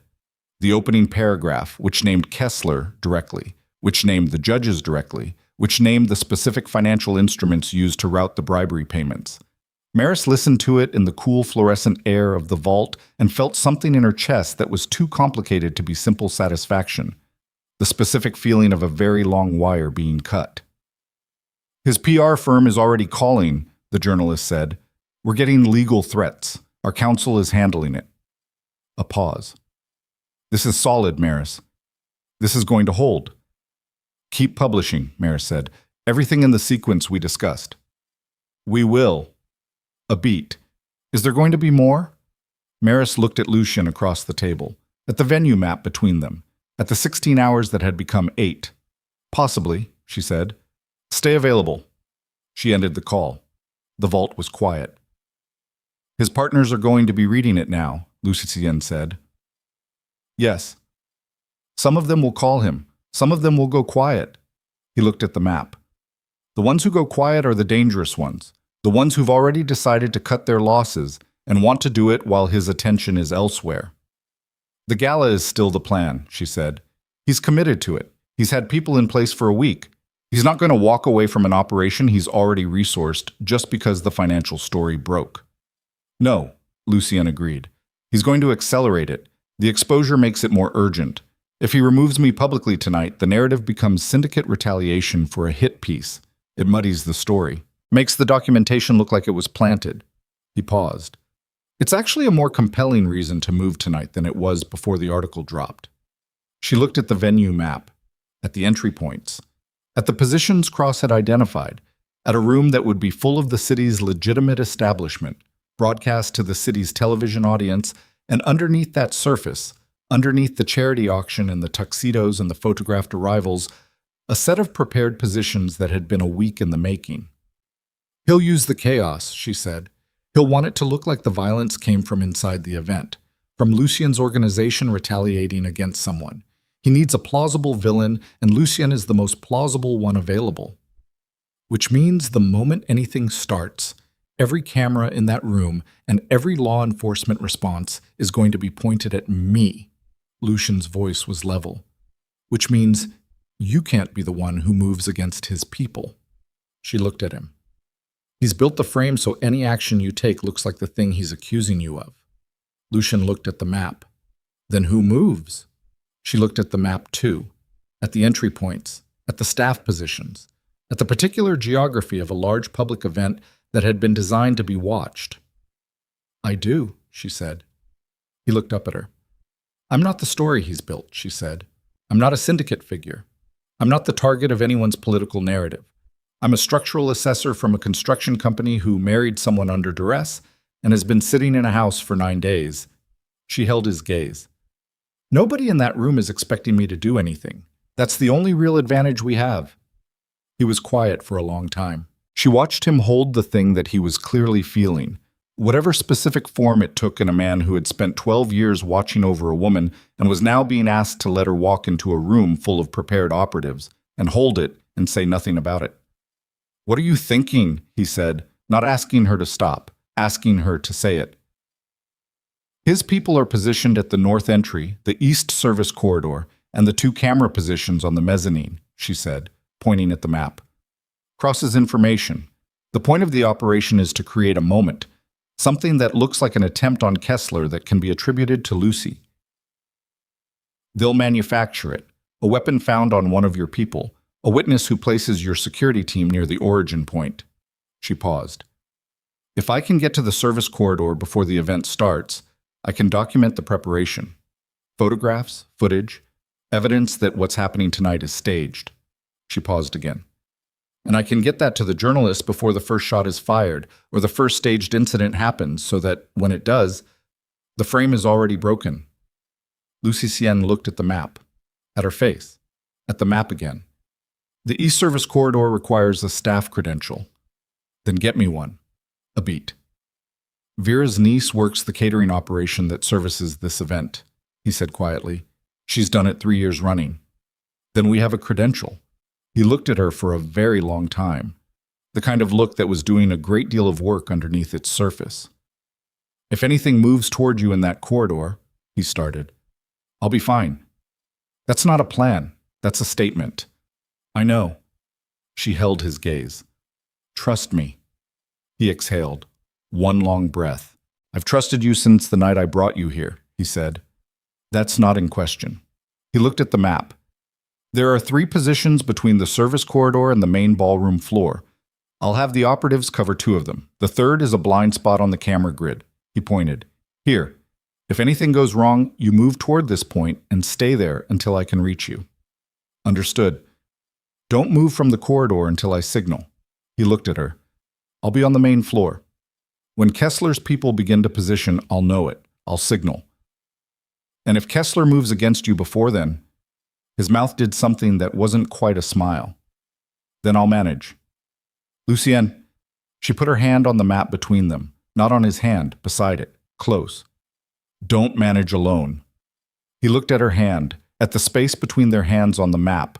He didn't move his hand away. When this is over, he said very quietly, there are things I want to say to you that I haven't found the right moment for. I know, she said. Say them after. He nodded. She straightened. They slept for 3 hours in the morning, separately, briefly, the sleep of people who understood they needed the resource and not the sleep of people who had stopped being afraid. She woke at noon and showered and stood in front of the wardrobe that had been prepared for her and chose the dress that was the least likely to restrict movement and the most likely to allow her to be in a service corridor without appearing misplaced. Danny knocked on her door at 1. She let him in and he sat on the edge of the bed and looked at her in the way he'd looked at her when they were children, and the situation had gotten larger than he knew how to process. You're going to the gala tonight, he said. Yes. He's going to be there. Kessler. Yes. He was quiet. He had their father's quality of silence, the kind that was actually thinking, not just absence of sound. The articles are everywhere, he said. I've been reading them all morning. His financial people are already issuing statements. 2 of the companies named have gone dark online. He paused. It's working, Mar. It's starting to work, she said. Tonight finishes it. He looked at his hands. What do you need me to do? Stay here. Stay with Dad. She looked at him. If something... She stopped. Started again. If tonight goes wrong in a way I can't predict, the evidence is already in the public domain. The journalist has everything. It doesn't depend on us being okay. She paused. But it would be better if we were okay. He made a sound that was almost a laugh. Yeah, he said. It would be better. He stood up and hugged her with the complete absence of self-consciousness of someone who was her brother and didn't need to perform anything. She held on for a moment. Tell Dad I'll see him tomorrow, she said. I'll tell him. The car left at 7. Maris in the dress, with a press credential for the catering operation inside a small bag, with her phone and a secondary recording device the size of a pen that Lucien's operative had handed her without explanation. Lucien in a dark suit, the same controlled stillness as always, with something underneath it that she could read now, the specific quality of a man who had chosen his position and was no longer in the process of choosing. The first articles have been running for 10 hours, she said in the car. His partners have had time to read them. The two have already issued statements distancing themselves, Lucien said.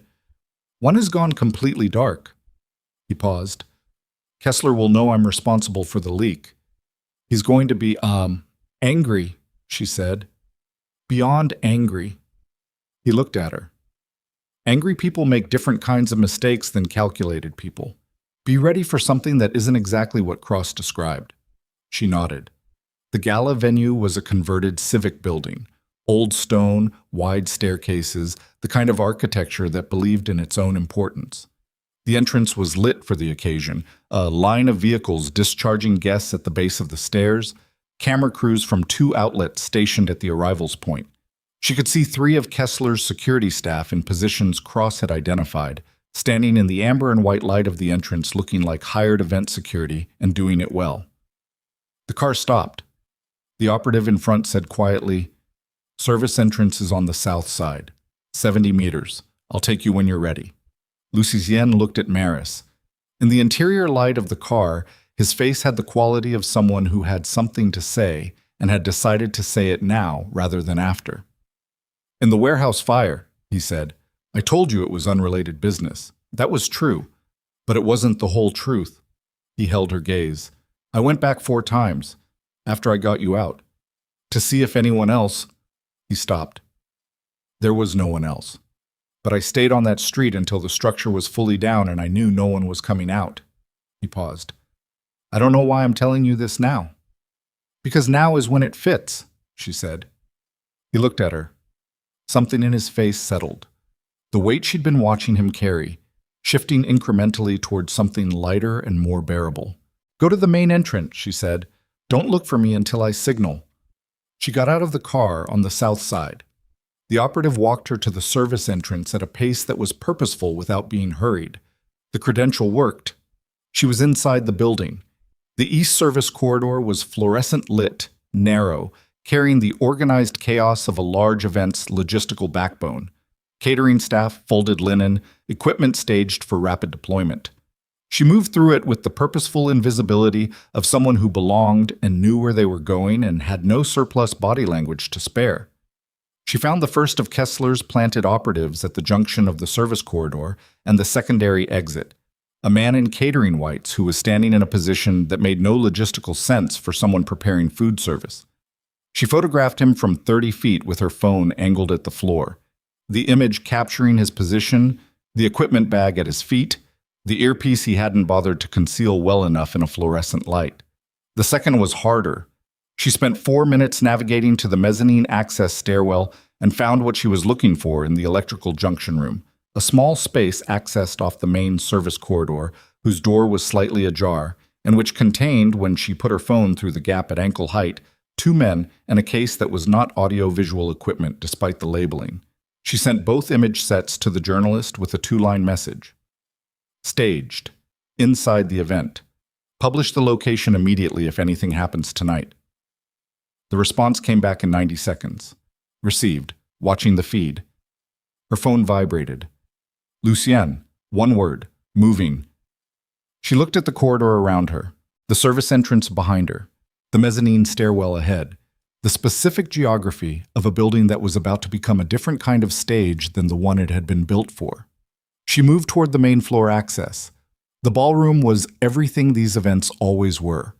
300 people in formal clothes, the particular noise of wealth performing itself, camera operators moving through the edges of the crowd, the light designed to make everything look deliberate and gracious. She came through the staff access at the east side and moved along the perimeter and found Lucien within 30 seconds, because she had learned the specific quality of his stillness at a distance. He was at the center right of the room, a glass in his hand that he wasn't drinking, speaking to a woman in blue whom Maris didn't recognize. His eyes moved to Maris when she entered without any visible shift in his attention on the conversation. She moved toward the north side of the room, toward the position Cross had identified as the primary trigger point, where Kessler's people intended to manufacture the incident that would reframe the evening. She was halfway there when she saw Kessler. He was standing near the podium, not behind it, not center stage, but near it, in the peripheral position of someone who intended to be close to the official structure of the evening without being accountable to it. He was wearing what wealth wore when it wanted to appear understated, and he was speaking to a man she recognized from the financial articles, one of the regional politicians whose name appeared in the bribery documentation. He saw her. The distance between them was 30 feet. The noise of 300 people in a stone room filled the air between them. His eyes held hers for 2 seconds with the specific quality of a man who had just recalibrated everything and was deciding very quickly what posture served him best. Then he smiled, the smooth, reasonable smile of someone who managed crises by performing the absence of them. She held his gaze and didn't smile back and let him read whatever he found in her face. His smile stayed in place. His eyes changed. The signal came from Lucien. Not a phone signal, something older and more direct. She saw him set his glass down and begin to move toward the north side with the unhurried precision of someone who had decided the moment was now. The woman in blue was still mid-sentence, and then she was speaking to his vacated position. At the north end of the room, near a decorative column that had been specifically identified in Cross's debrief, one of Kessler's catering-uniformed operatives was reaching into the equipment bag she'd photographed in the service corridor. She was closer than Lucien, 20 feet to his 30. She moved. The operative had his hand in the bag and was half turned away from the room in the specific posture of someone trying to be small in a large space when she reached him, and she did not do anything complicated. She put her hand on the bag strap and pulled hard, with the leverage of someone who had spent 6 years doing site assessments in active construction environments and had a great deal of upper body functionality that people in formal dresses were not expected to have. The bag came. The operative turned. His face showed the specific surprise of someone encountering resistance from a source their planning hadn't included. "Don't," she said, quietly, directly. Making eye contact, the way you made eye contact with someone when you wanted them to understand the full weight of the word. He grabbed for the bag. She pulled it further and stepped back, and the strap went taut between them, and 300 people in formal clothes continued their conversation 6 feet away, because this was happening at the wrong scale and speed for civilian perception. Lucien arrived. He didn't hit the operative. He stepped between them with the specific efficiency of someone who understood positioning, and put his body in the geometry of the situation in a way that changed what was possible for the operative without requiring anything visible. The operative looked at Lucien, looked at the bag, looked at the room, did the mathematics. Dropped the strap. Maris had the bag. She moved back.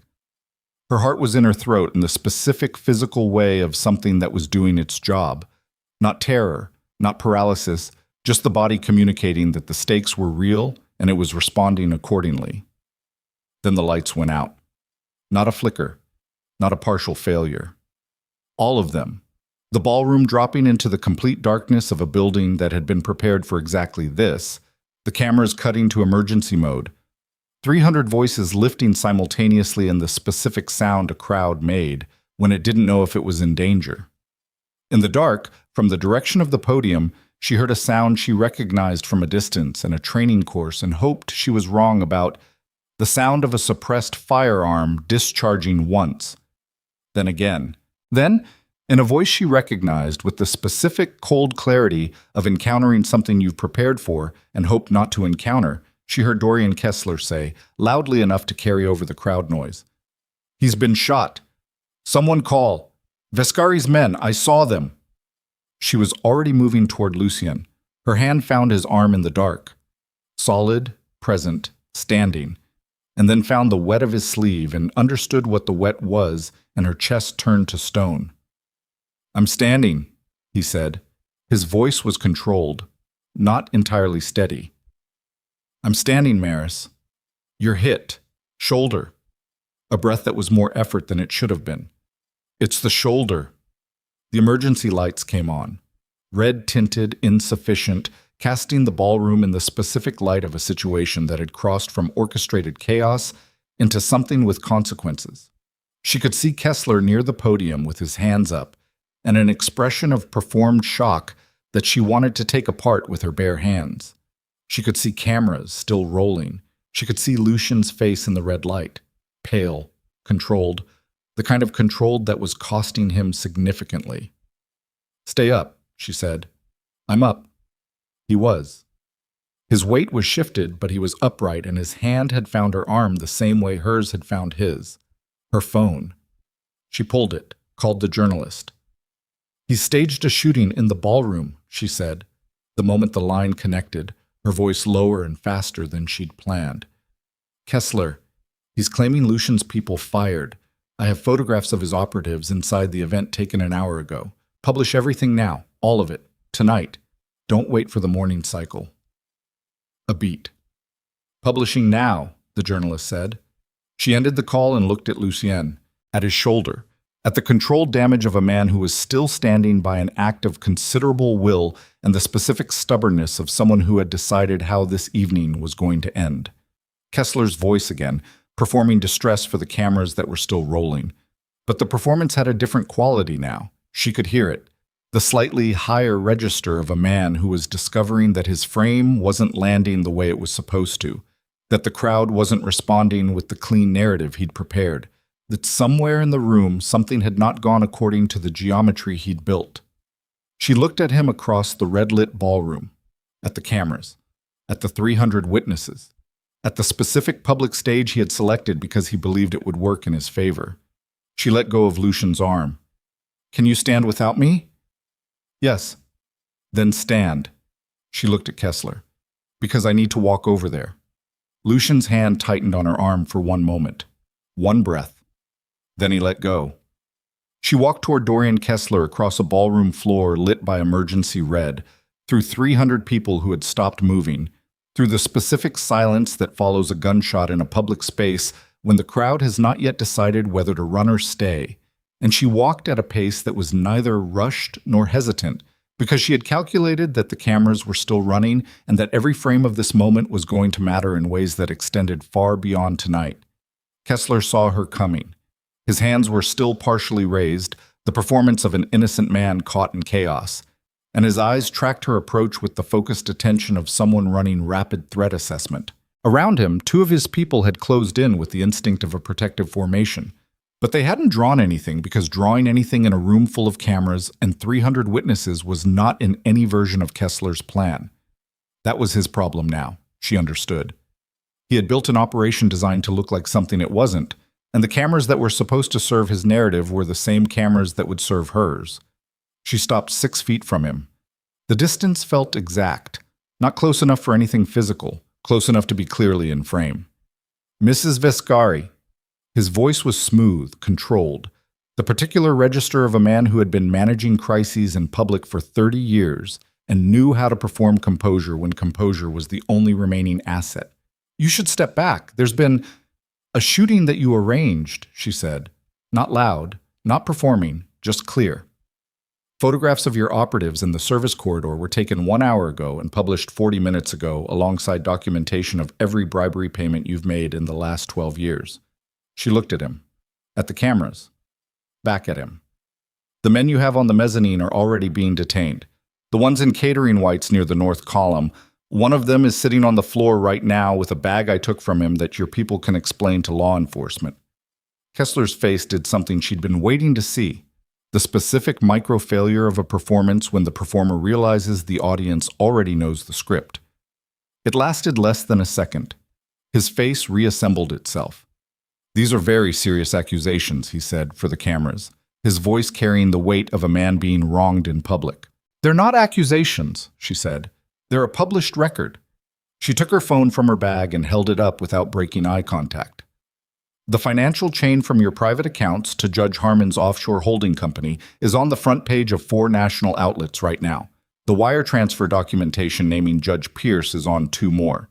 Your former associate, Harlan Cross's communication logs, including the conversation in which he identifies my father's business as a vulnerability to be organized. That went live 20 minutes ago. The room was very quiet, the kind of quiet that 300 people made when they were listening so hard they forgot to breathe. My father, she said, and let the words have their own weight, had a stroke.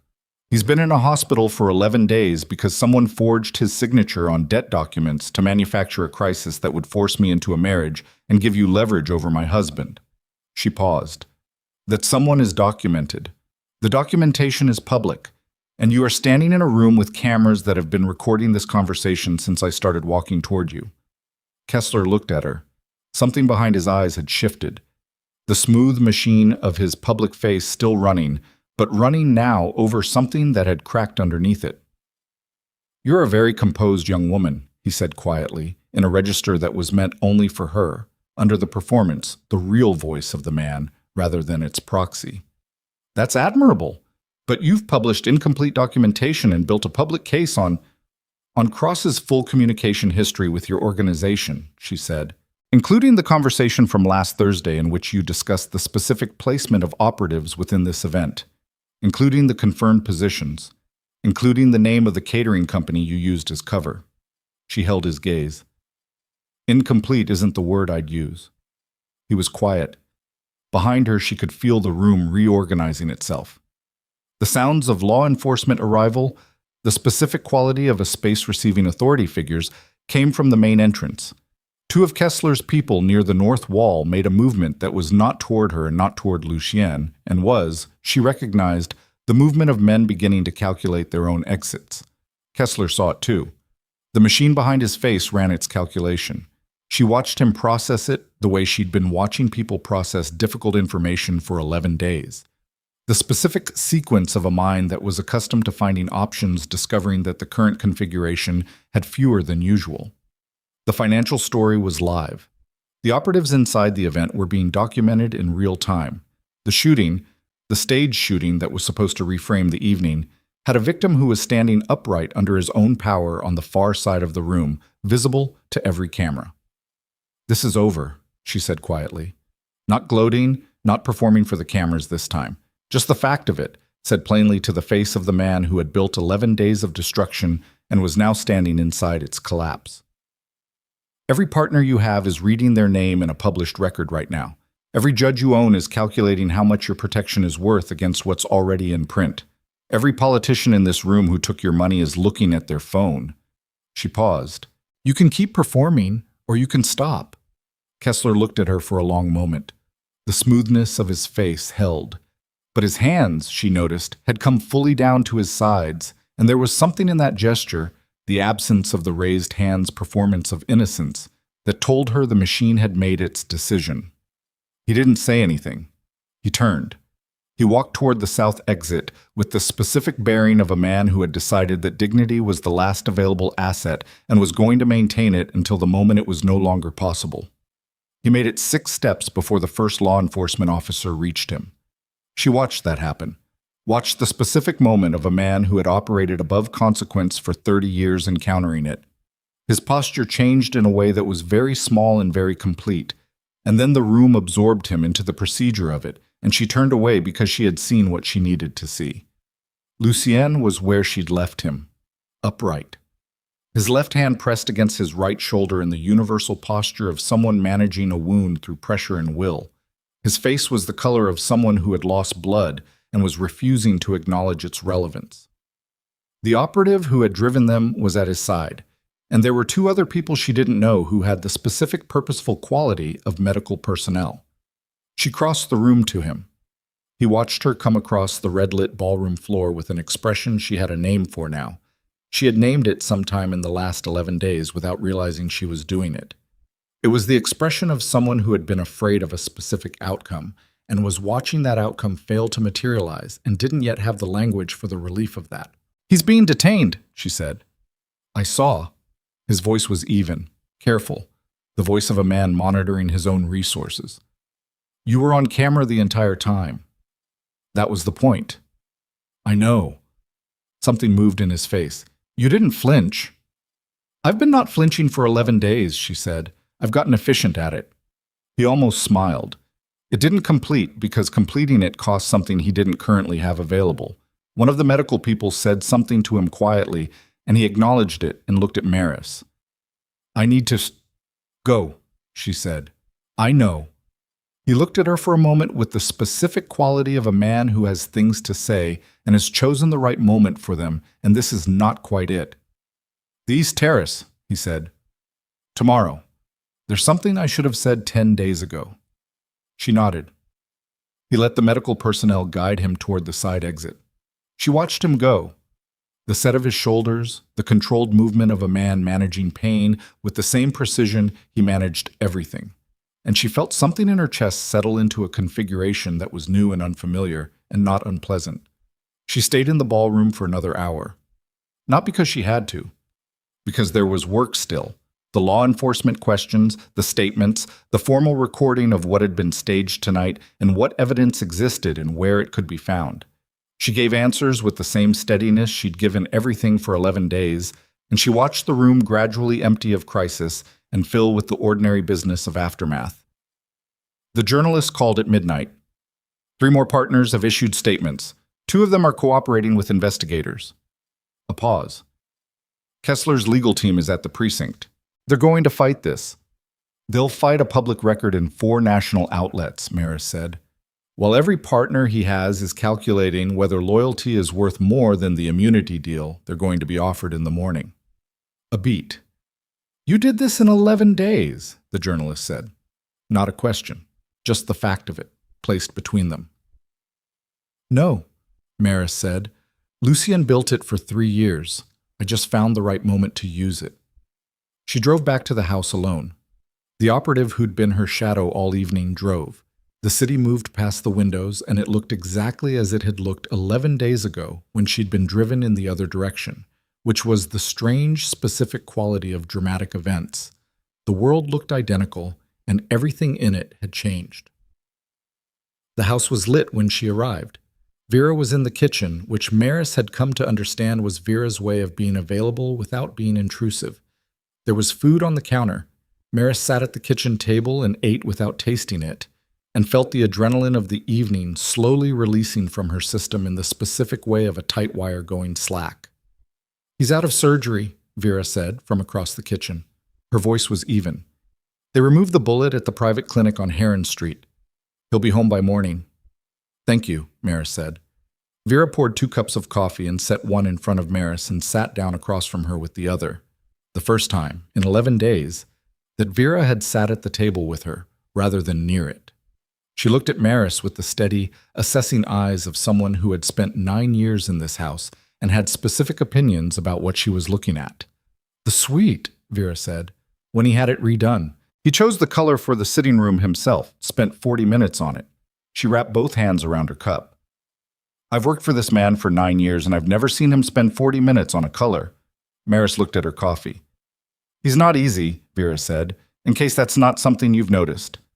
I've noticed. He's been carrying something for a very long time by himself, Vera said. People who do that, they don't always know how to put it down when someone offers to help carry it. She paused. He's learning. Maris looked up at her, at the steady, deliberate face of a woman who had said exactly what she'd meant to say and nothing more. I know, Maris said. Vera nodded, stood, took her coffee with her, left.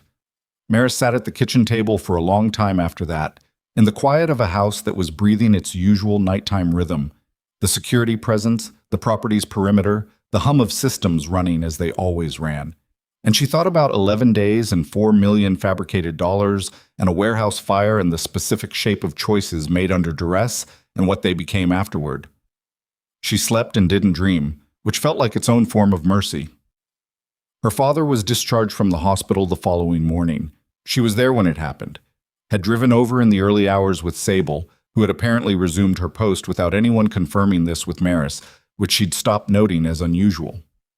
Edwin Rowan came out of his room dressed in clothes Danny had brought, moving carefully, the residue of the stroke still visible in the slight labor of his left side, but his eyes were clear and his voice when he spoke to her was his voice.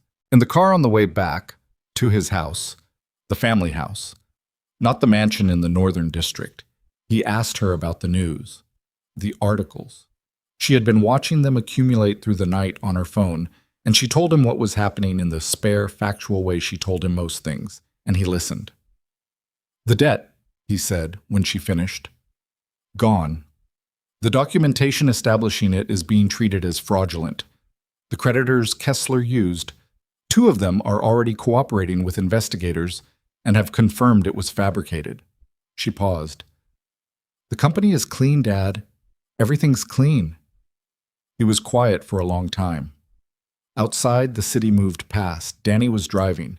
She was in the back beside her father, close enough to notice the quality of his breathing, the way it steadied as she talked. "I want to apologize to you," he said. "You don't, Mar." His voice was gentle but firm, the specific combination of those things that was his. "Let me say it." He looked at his hands.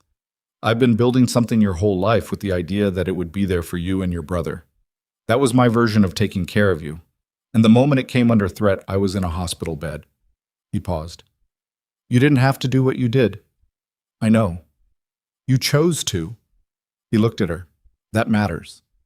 Not because it worked out. Because of the person you had to be to do it." She held his gaze. She didn't say anything because there wasn't anything that needed to be said, and she'd spent 11 days saying things that needed to be said, and there was relief in the opposite. He reached over and put his hand on hers.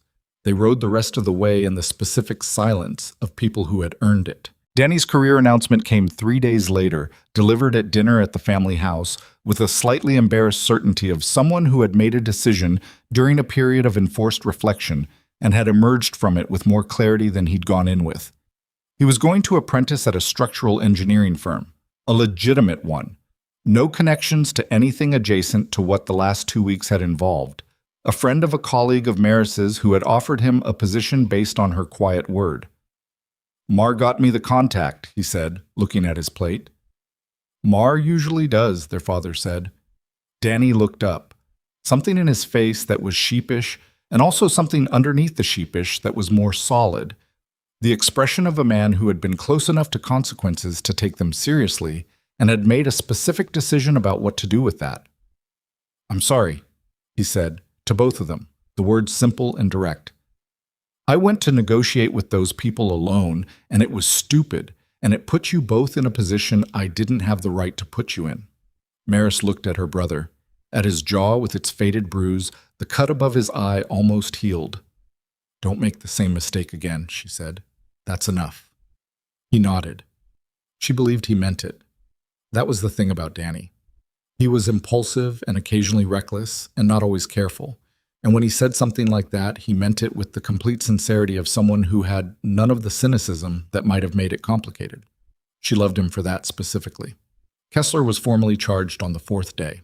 7 counts initially, with investigators indicating the number would increase as partner cooperation developed. The judges named at the articles had both retained defense counsel and declined public comment, which was its own form of confirmation. 3 of Kessler's primary business partners had accepted immunity discussions. The financial network, which had taken 30 years to build, had begun dissolving with the specific speed of a structure that had been held together by the belief in its own invulnerability. Cross she didn't see again. Lucien didn't speak his name after the night in the warehouse district. She understood, without asking, that wherever Cross had gone, Lucien had honored the thing he'd said at the warehouse wall and considered the account closed. Whether that was wisdom or something more complicated, she didn't probe. Some doors, she'd learned, were better assessed from the outside. Nell Fraser called once, brief, formal, to confirm that what she'd provided had been useful and to indicate that she had no intention of being involved in what followed. Maris thanked her and meant it. Nell said, "Take care of him," and ended the call with the directness of someone who had done what they came to do. Lucien came home on the 2nd morning. His shoulder was bandaged, his arm in a sling that he wore with the specific irritation of a man unaccustomed to physical limitation. He walked through the house with the careful attention of someone recalibrating to a familiar space, and Vera and the staff gave him the distance of people who understood when a man needed to move through a place on his own terms. He found Maris in the library. She was there the same way she'd been there on the first day, drawn by the light, by the actual books. But the quality of her presence in the room was different now. She was not a woman in someone else's space. She was sitting in the particular way of a person who knew where she was. He stood in the doorway. She looked up from the book she was reading. He looked, not diminished, because diminished wasn't a word she could find a place for in the specific vocabulary of this man, but real, in a way that felt different from the controlled reality he'd presented for the first days. His shoulder, the lines around his eyes that hadn't been there with the same depth 10 days ago, the way he stood in the doorway with his good hand resting on the frame and just looked at her. "You should be in bed," she said. "I've been in a bed for 2 days." He came into the room, sat in the opposite chair from the one she was in, moved his shoulder and acknowledged the pain of that with a brief tightening around his eyes, and then released it. The investors' meeting with investigators. 5 partners confirmed this morning. "I know. I've been reading." He was quiet for a moment. Outside, the garden was doing what late autumn gardens did. The light thin and pale, the trees holding the last of their color. She'd spent more time looking at that garden in 11 days than she'd spent looking at any view in the previous year. "The East Terrace," he said. "You said tomorrow. It's tomorrow." He looked at her. "Here is fine." She set the book down on the arm of the chair and looked at him with the attention she'd been developing a vocabulary for over 11 days. The way you looked at someone when you were past the point of reading them for threat and into the territory of something else. 12 years ago, I was in a warehouse, and I got you out, and I drove home, and I sat in a room in this house, and I thought about you. He said it with the specificity of someone who had been waiting to say it with complete accuracy and had the words ready. Not because of the fire, not because of what happened, because of the 40 minutes I was on that street before the structure came down, and I watched a woman I'd gotten out of a building sit on a curb across the road and not cry and not shake and just be present in a situation that had taken everything from her and hadn't taken her. He paused. "I couldn't explain that. I've tried. It was just something I couldn't forget." She held his gaze. "Every scholarship, every bailout, I knew they were insufficient." His voice was even. "I knew they didn't constitute anything real, but I couldn't find a way to close the distance that didn't require explaining the distance. And I didn't know how to explain why a man like me had spent 12 years watching over a woman he'd never spoken to." He looked at his hand on his knee. "It's not a good story. It's an obsessive one. I'm aware of that." "It's a strange one," she said. "Yes. It's also the reason my father's company survived 2019, she said, and why I had a scholarship for my last 2 years of school, and why, when I was 24 and my car was stolen and I had no way to get to a job interview that would have changed my situation, a taxi arrived at my building that I didn't call." She paused. "I didn't know where that taxi came from. I told myself the company had the wrong address. I knew it wasn't that." He looked up at her. "I'm not telling you it's simple," she said. "It isn't. I'm not telling you it isn't strange. It is." She held his gaze. "I'm telling you I knew. Not the specifics, but something. There was a quality to the luck I had in bad years that didn't feel like luck." She paused. "And when I walked into that restaurant 11 days ago and sat across from you and you poured water into a glass and set it in front of me without making it a gesture, I thought, this is someone who has thought about how to take care of someone." She looked at him. "That's not nothing." He was quiet for a moment. The library held the pale light. The garden outside was still. "The contract," he said. "The marriage arrangement. I want you to know, I never intended it as a permanent structure. The year was a way to be close," she said, "without having to explain how you got from a warehouse fire to a dinner." His jaw moved. "Yes." "That's also strange," she said. "I know. And also something I understand," she said, "better than I expected to." He looked at her with the expression she had a name for, and she held it, the specific weight of being looked at by a man who had been careful for a very long time and was in the process of being less careful, and she understood that this was not the same as the 11 days of crisis they'd come through. This was the thing underneath the crisis. This was what the crisis had been moving them toward, whether they'd known it or not. I don't want to operate under the contract, he said. I want to be specific about that. Whatever comes next, I want it to be actual. Then let it be actual, she said. He looked at her, nodded, the specific nod of a man accepting something he'd been working toward for a long time. 3 weeks later, after Kessler's additional charges had been filed, and 2 of the implicated judges had agreed to resignation settlements with federal prosecutors, Lucien drove her to the river district on a Tuesday evening when the light was the specific low gold of late autumn and the river was dark and moving. The warehouse site was gone. What remained was cleared ground and a chain-link perimeter and the ghost of a structure in the way a foundation line reads in cleared earth. The city had built over much of what surrounded it. The specific address had changed character in 12 years. Industrial to transitional, the next wave of use already visible in the construction hoardings on the adjacent blocks. They stood at the chain link, and she looked at the cleared ground and thought about a night when she was 22 and had been inside a building that stopped being a building and had come out the other side into air that smelled of burning and the specific quality of a city that had continued without her for the 40 minutes she'd been inside. 14 people, she said. Yes?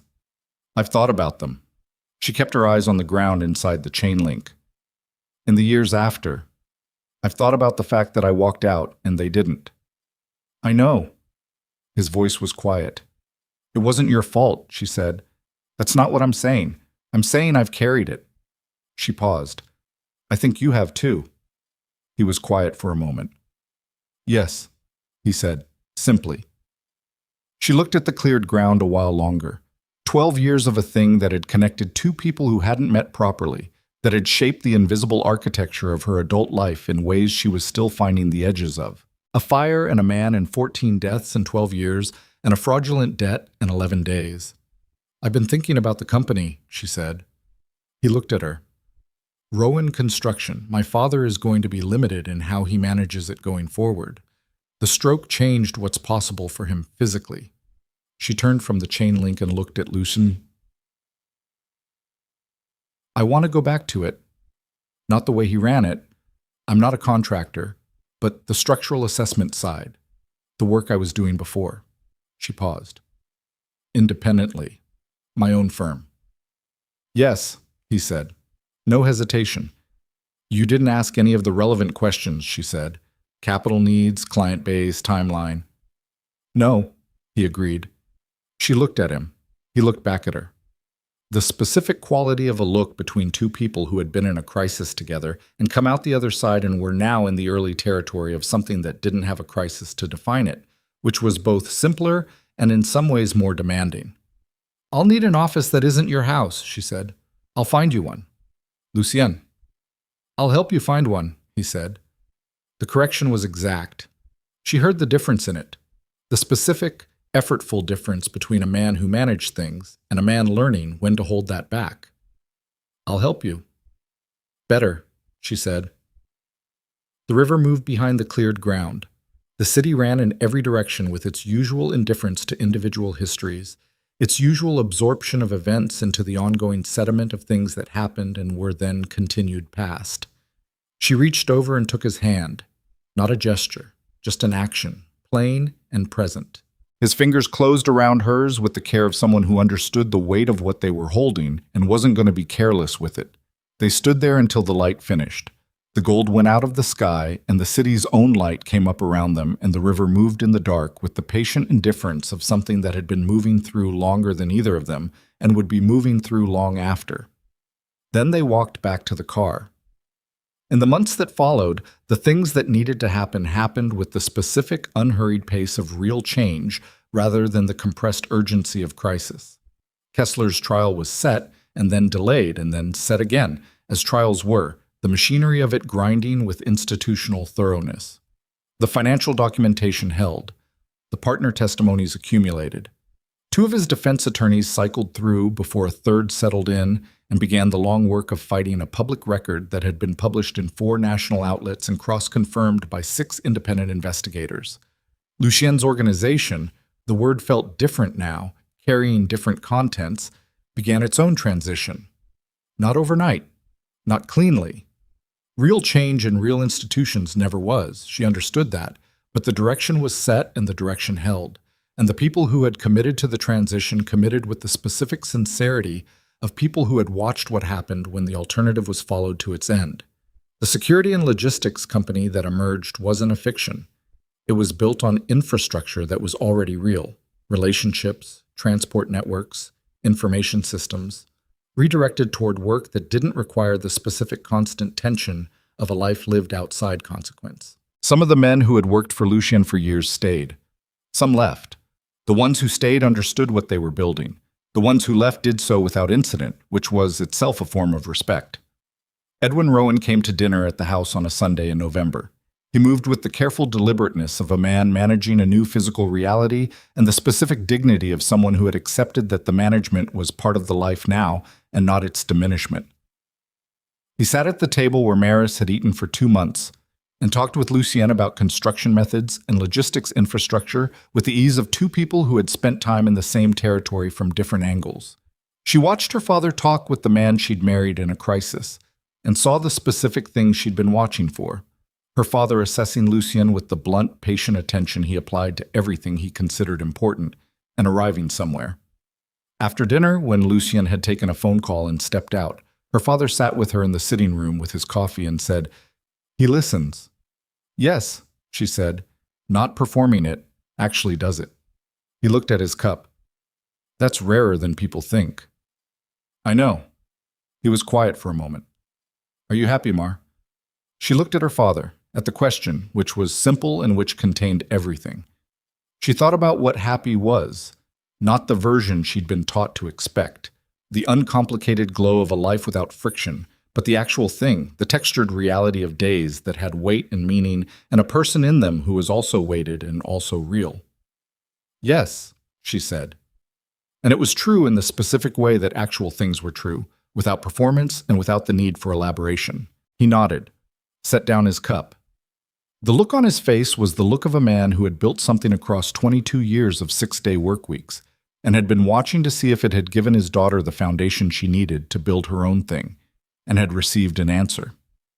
The contract, the original document, the 3 copies with their notary stamps and their precise legal language, and her signature at the bottom of 6 pages, she found in a drawer of Lucien's desk on a Thursday afternoon in December when she was looking for a pen. She recognized it by the paper quality and the weight of it in her hand. She took it to the kitchen table and sat down and read it through once. The terms she'd agreed to under duress, the year's duration, the financial settlement on conclusion, the clauses about discretion and public appearances, and the boundaries of the arrangement. Then she carried it outside to the terrace, where a fire pit was going against the December cold, and she put the pages in one by one and watched them take. Lucien found her there. He came out with his coffee and stood beside her and looked at the fire and didn't ask what she was burning. He already knew, or he understood without needing to know exactly, which was the same thing. When the last page had gone, she looked at the fire for a moment, at the orange of it in the December dark, at the specific cleanness of something being finished. "I've been thinking about the office," she said. "I found 3 options," he said. "East side, good light, structural bones worth assessing, reasonable distance from—" "Lucien." She looked at him. He stopped. His mouth did the thing that was almost a smile. She'd cataloged approximately 14 variations of that almost smile in 2 months, and this one was the specific one that meant he was being gently corrected and had been waiting for it. "I'll show you the 3 options," he said. "You can choose." "Better," she said, for the second time. It would not be the last. They stood at the fire until it burned down. The city ran its lights in every direction beyond the wall. The garden held its winter shapes. The house behind them held its warmth against the cold in the way of a building that had been built for occupation and had finally, in the specific sense that mattered, received it. She put her hand in his. He closed his fingers around hers. No contract, no terms, no duration specified. Just 2 people who had come through something real and were standing on the other side of it in the cold December air with their whole complicated futures in front of them, choosing, by the simple act of standing there, to begin.